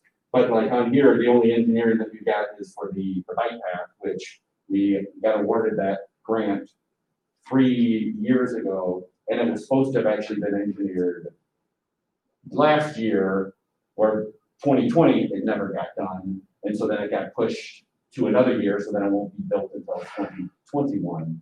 And so as part of that CIP discussion, we need to get a handle on this engineering, because it seems to be that is a bottleneck. I don't know that for sure, but all the data seems to show that, when Hinton was here, we talk about it all the time, that, well, this got pushed to the following year because we ran into this engineering issue or this right-of-way issue. Well, that should have been done the previous year, not just in the winter between the budget and when it's due.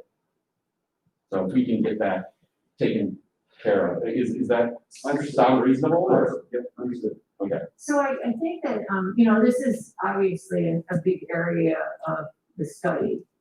What are we doing? How are we providing this whole component of what we provide to our community? I know that other communities are more successful than we are. I know that Bettendorf gets many more length of road done than what we do. And they have a smaller engineering department. So how are they doing it? What is their process? I think we need to stop trying to solve this problem with the same method. We need to start looking at different methods of how we can accomplish that goal that is not a made-up goal. It's not a silly goal. It's 6 miles worth of roads just to maintain the quality of roads that we have today. How do we get there? So I think, I'm saying 9 point anything is not enough. We need to be at least at the same funding level as we intended to be this year, and we need to get more out of what we're investing. Does anybody else want to weigh in on that for guidance for staff? Alderman Parker. So, Marty, absolutely agree. But instead of just talking about it in this room and then we forget about it when we walk out of this room, and next year we end up with a budget that says $9 million, it gives us 7 blocks of road. What do you need from us, if anything, to give you direction so that we can come back and say on whatever it was, October 24th, 2020, or next Tuesday or some day down the road, this is what the expectation is to deliver to us, more than just we want better or we want more. I feel I have all the direction I need at this point. So you've made yourself very clear what we need to do. There's a process we can determine how to do that, but we'll make sure it happens. And when can we expect to hear back on some, I know it's budget season, everybody's taxed to the max, but this is important. When can we expect to hear back? Because I need to put it in my calendar because I can never remember what we asked for and when we asked for it to be done. You're looking for a process? Anything. Okay, by the end of the year. Thank you. Is that acceptable? It's fine with me. I just want to have I just something. wanna make sure. I mean, we were super good about talking about it in here. We walk out of here and then 9 months later, we're like, didn't we talk about that 9 months ago? And we don't have anything that tells us, yes, you're going to deliver something to, not you, but anybody's going to deliver something to So us. internally, since I've been here, I've had discussions with the mayor about this, with you, like Wayne, with JV, about what that process might look like. We can formalize it, present it to the city council, and then I think, has to show how we move towards that ultimate goal that we need to achieve. Thank you. What we Yeah. want. But I think that we don't wanna, skip over the idea of, we need to give staff some direction on how much we want to invest in the CIP this 2021. So does anybody else have anything? Alderman Williams? Yeah, because I was looking at the 2021 budget, and it shows, I think you're projecting 11.7 million for Yes. capital improvements. And what I didn't understand, looking at the total expenditures from last year, that we have, I don't know, it looks like we have a fund balance of somewhere around $770,000 in CIP, but ultimately, I think we had maybe leftover of 1.1 million from projected. Is that going to carry forward? And then how much? It does carry forward, and it's actually, I'm so sorry, these lines are so small, but you see the projected fund balance down there? It's almost the bottom line. For CIP and utility tax, 768,000, and then 259. And our fund balance policy that we just adopted was between those two to have about 250,000 minimum. And this is, together, that's close to $1 million So we have, left over in reserves. that we have significant amount of money still available beyond the 11 point. Yeah, it could go higher. Then I would support, I mean, we came up with a fund balance policy for a reason.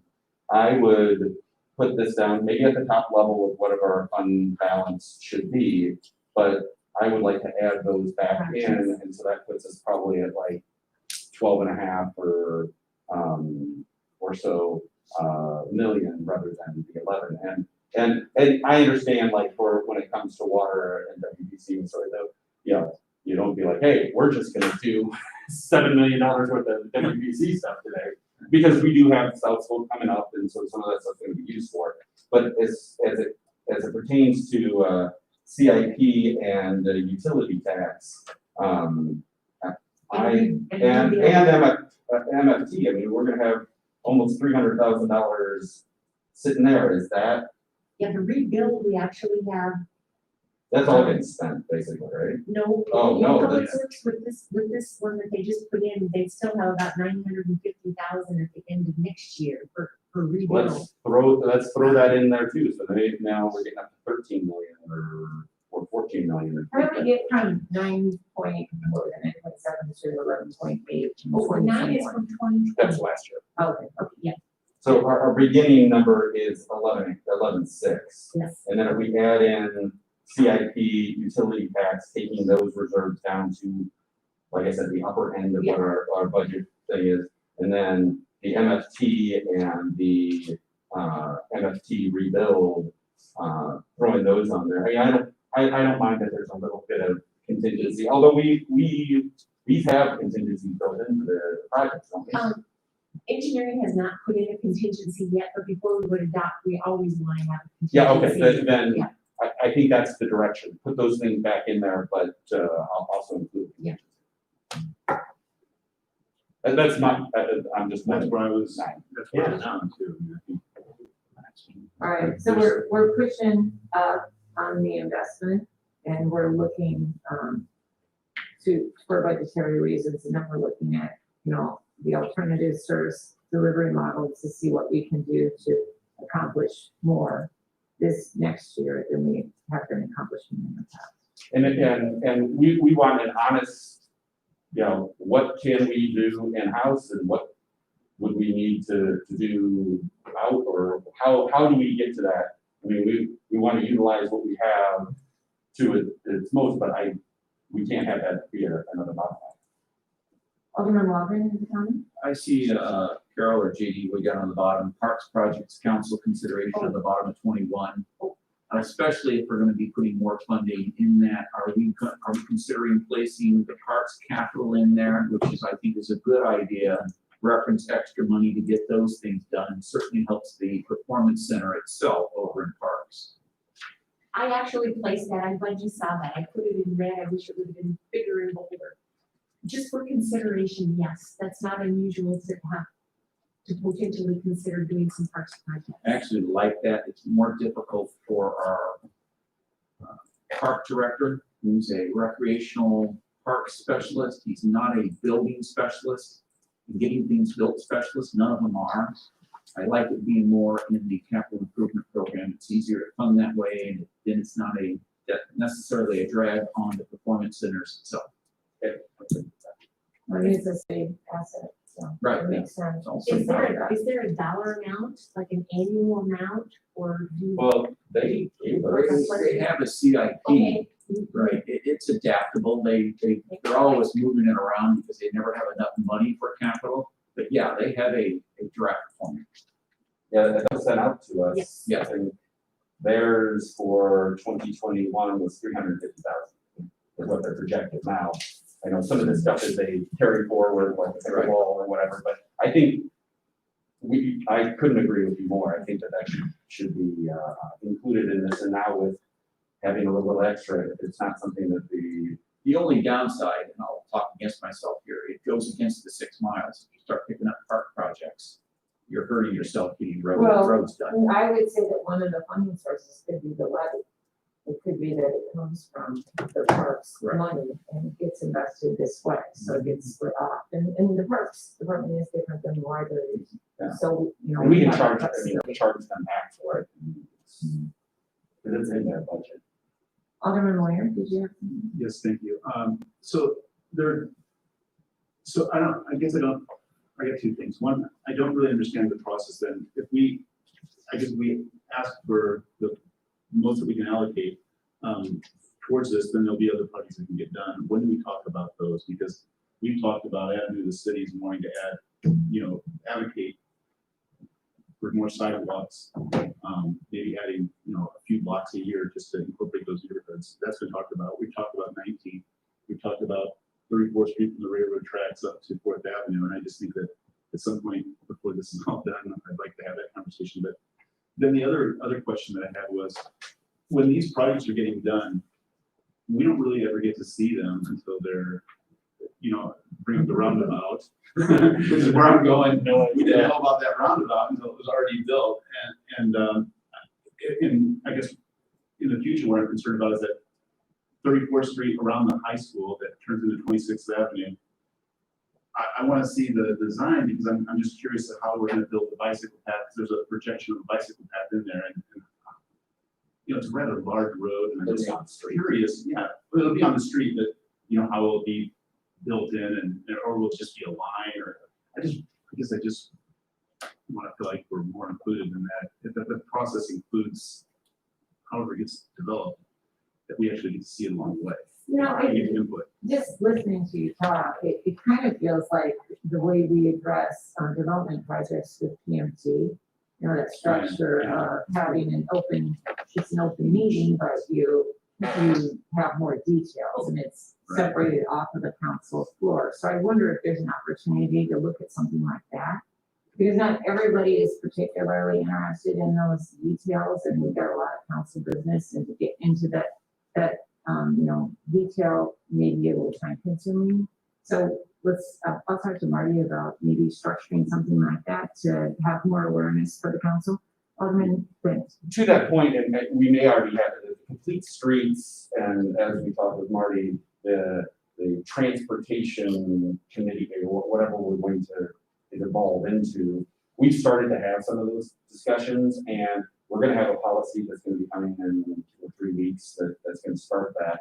But I agree with you, that's probably makes sense to be the place where you get into the weeds of design and that kind of stuff, and I'll take it upon myself, I mean, those would be open to anybody who wanted to go to them, but to communicate those things, because I agree with you, I mean, you and I are pretty progressive when it comes to engineering and traffic and all that stuff, and you sent me a message when it was in the paper about the roundabout, and I had never heard about it, and you had never heard about it, and it was, you know, so I think that there needs to be that communication. But to your point about picking for next year, I would be absolutely an advocate for us. Kind of what we did with the budget, of having an additional meeting where anybody who's interested to go through and get into the weeds about which projects and having engineering there and some of it may be like, well, how much would it take to engineer this intersection? We won't get it built this year, but we want that project to be done.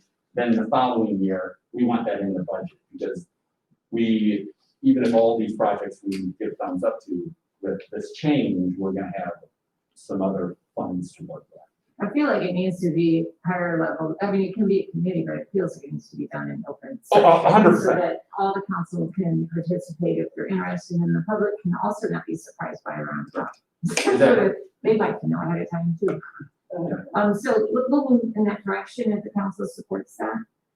So do you have enough from us right now? We were a little vague, but. So if I could just repeat, from a budget standpoint, we will put dollars in for the CIP that are pretty much at or just slightly above the fund balance policy for the minimum, including the rebuild, Illinois. And then we will come back hopefully very in short order with the engineering group and work through the actual project list. Yeah, what we might do is sidestep it and do this the council floor discussion that's in the open meeting so everybody can see it, but it might be a separate event than our regular business. And then once it gets more solidified, then we'll get updates of the council floor. Is that?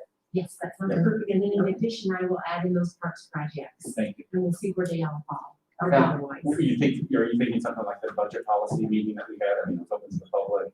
Anybody who wanted to participate could. Yeah, that's what I'm thinking. That'd be awesome. Okay. Are you okay with that, Marty? Yes. Moving in that direction. All righty. Anything else for CIP? We have one other this morning. Hunter, would you like to address the council with your other? Am I bringing it up or are you? The alternative for the snow removal. Oh, yeah, okay, very good. Thank you, Mayor. The other for today is, we have recently gone through with the leaf pickup and the RFP process. I've been talking to you about the negotiated proposals, and we successfully got one to be on the agenda for Tuesday. But part of the issue that it pointed out for us is COVID-19 is resurgent in Rock Island County. It's resurgent in the state.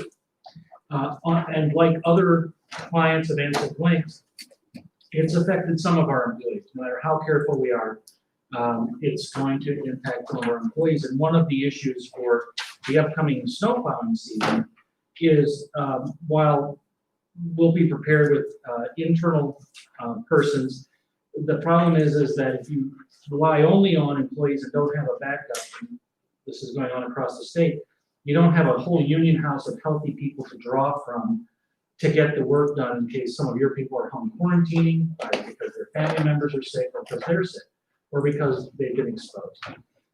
And so just as we've done with the leaf pickup, we put together a series of specifications and contract terms. I mean, the particular technical specs have to come from Public Works, the experts on the routing and all the rest.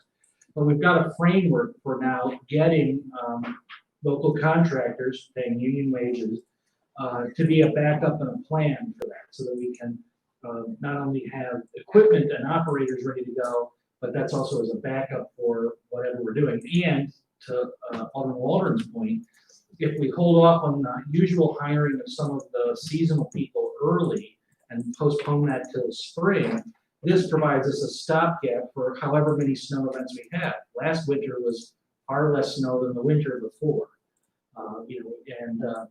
Most of my public works directors, the guys were complaining they didn't get enough overtime because there wasn't enough plowing to do. So not committing to a resource that's kind of sitting on the bench. I remember we were talking about some of those resources were used to paint Green Valley, for example, because they had time.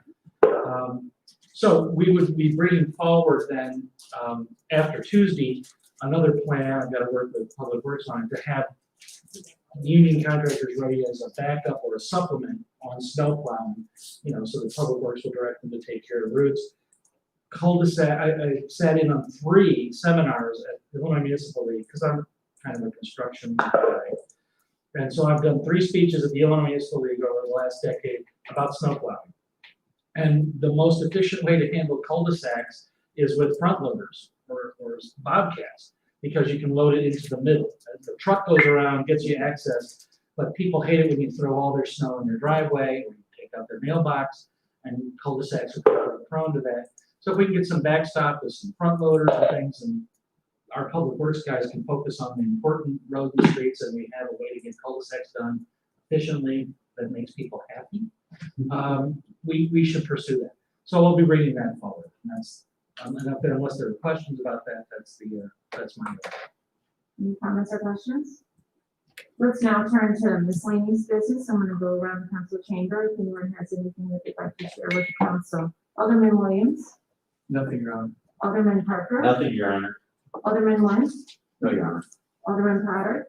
Nothing, Your Honor. Alderman Moyer. Just again, thank you to all the staff, because I know I've been talking to several people, and I just appreciate their time and help and understanding all this stuff. Amen. Thank you, Alderman Moyer. Good point. Alderman Shoemaker. Nothing, Your Honor. Alderman Walden. Nothing, Your Honor. Alderman Burt. Nothing, Your Honor. Thank you. I have one thing that I wanted to share with the council, again, regarding COVID-19. So we're I think doing a good job with our city staff, generally being able to stay healthy, but to further promote that, we have a very important voting experience coming up. And what I'd like to do is declare, associated with our previous emergency declaration as of Monday, allow city staff personnel to take 2 hours off with pay to facilitate their voting process or their family members' voting process, and then authorize where needed overtime to backfill those missing service hours. I just wanted to get feedback from you all to make sure that you were comfortable with that, and then we would ratify that on Tuesday. Are there any comments or concerns about that? So it'll go into effect on Monday. The individual staff people will need to coordinate with their supervisor for that time off, and some may choose the end of the day or the beginning of the day or the middle of the day. And it'll be up to their supervisor to coordinate that so it best aligns with the service delivery. So that will happen on Monday. Will the overtime be covered by CARES money? We're gonna ask for it. We're gonna ask for it, but I can't say that. CARES or CARES? CARES money. The CARES money, remember that our CARES expenses can go through the end of the year, December 31. So it's an ongoing accumulating thing. So we're certainly going to ask for it. But it helps that the mayor has put it into her emergency declaration, that this is driven by the need to socially distance, have giant gathering on November 3rd. So yeah, we're setting up all the groundwork for everything that's been approved previously by CARES. So it's an excellent point. We do intend to ask for it again. So it's something else, even if we weren't able to get compensated, I still feel like it's a good investment even for us financially, because if we're able to avoid one staff person from getting sick, we're better off. Yeah. Only Mayor, agree, those that have already voted, they can still take that 2 hours. yeah, we're not going to monitor whether they voted or not. That's not our concern. Our concern is to facilitate the opportunity to vote safely. And to that point, Alderman Byrd, it may help facilitate someone in the household voting as well. That's why we don't care about getting proof that you use it for voting. If it helps your spouse go vote and not bring back COVID to your household, you're still preventing employee. So we're not going to be monitoring that. That's good. Did I see in the municipal minute that they got for sure that overtime for first responders is eligible, is that? Yes. Okay. Yes, we've done a number of things with DCEO. They hired a third party to give advice on what would be eligible under cures. And you're allowed to vet different things with them. So, for example, the money we spent to sanitize the bathrooms in the parks, the hardscape, DCEO signed off on it. They signed off on it for the library, but I don't think the library's taking advantage of it. Also, the trailer, we have to tell them a little bit more about how we're using it, but those expenses, because we're decentralizing, taking services to the people that are gathered in one place, they like that. The third party guy said, we're 90% a yes on that. We need to see the final stats. But so that process exists, and among the things they've decided in this process with this third party is OT for these folks is going to be eligible. To that end, if you've got any suggestions from other communities of creating like the trailer or other community creative ways, let us know about those as well. Well, I think you'll be pleased to know that like the trailer and a couple other ideas from the mayor are ahead of most other communities. Everybody else is playing catch up in some ways. I think the only thing that we brought from a different community was I skinned the sanitization cap at a different community for the same reason, that they didn't backfill certain positions and they were stretched thin, and they hadn't gone all the way to porta potties yet, but we found a way to use CARES money for that, so we brought that here. Perfect, thank you. Can we offer support to the library to make sure that they take advantage of that? You know, if they haven't taken advantage of it because of there's understanding or. They have a board. I told Brian knows about it. I spoke to the chair too and suggested it, but they haven't pursued it yet. Are you talking about sanitation of the restrooms so they can open on Saturday? Yeah, that's what I told Brian. Yeah, so. I have a board member here. He's not yet. Oh, okay. Yeah. Wait, we have a liaison here. He's retired. We have a spouse. Yeah. We have a spouse. I think, from my point, there's probably consensus here that we would love. I mean, I went back and I listened to our meeting in April when we talked about this. Even if it is with a skeleton crew, to be able to open up, to help our residents have that service on a Saturday, I do not understand why we're not doing that. So just for clarification, one of the resistance for the library to open on Saturday is funding associated with custodial services on Saturday that are important because of COVID-19. And we have, with the Parks Department, we have been able to provide that additional expense through the CARES funding. And we'd like to do the same for the library, but they're an autonomous board. And so it's available, and I hope that they pursue it as well. Because I think there are a lot of residents that would like to use those services on Saturday. We don't have a huge unemployment number. I think we're at 14%. There are a lot of people that are still working and still would enjoy those library services if they were available on Saturday. I shouldn't say that's not huge. 14% is huge. Are there any other miscellaneous business items we need to cover? I'd now like to open it up for public comment. Is there anyone from the public or any staff people that would like to address the council this morning? Janine. Just quickly, Carol noted that we'll take a look again at the budget November 10th. So this coming Tuesday in meetings, regular meeting, could I, if you don't mind, get a show of hands who will be remoting in? Okay, thank you. I'll let you know.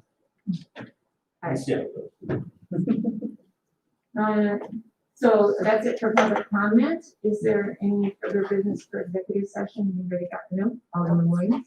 Your Honor, I make the motion that the council convene an executive session for the purpose of discussion of pending probable or imminent litigation, 5 ILCS 122C11, and appointment, employment, compensation, discipline, performance, or dismissal of specific employees, 5 ILCS 122C1. Second. We have a motion and a second. Roll call, please. Alderman Walton. Aye. Bird. Aye. Williams. Aye. Parker. Aye. Wentz. Aye. Potter. Moyer. Aye. Schoonmaker. Aye. 8 ayes, no nays. That motion carries. We'll now close out of our open session and we'll convene an executive session as soon as the chamber is clear. Okay, so 2:30, so, yeah,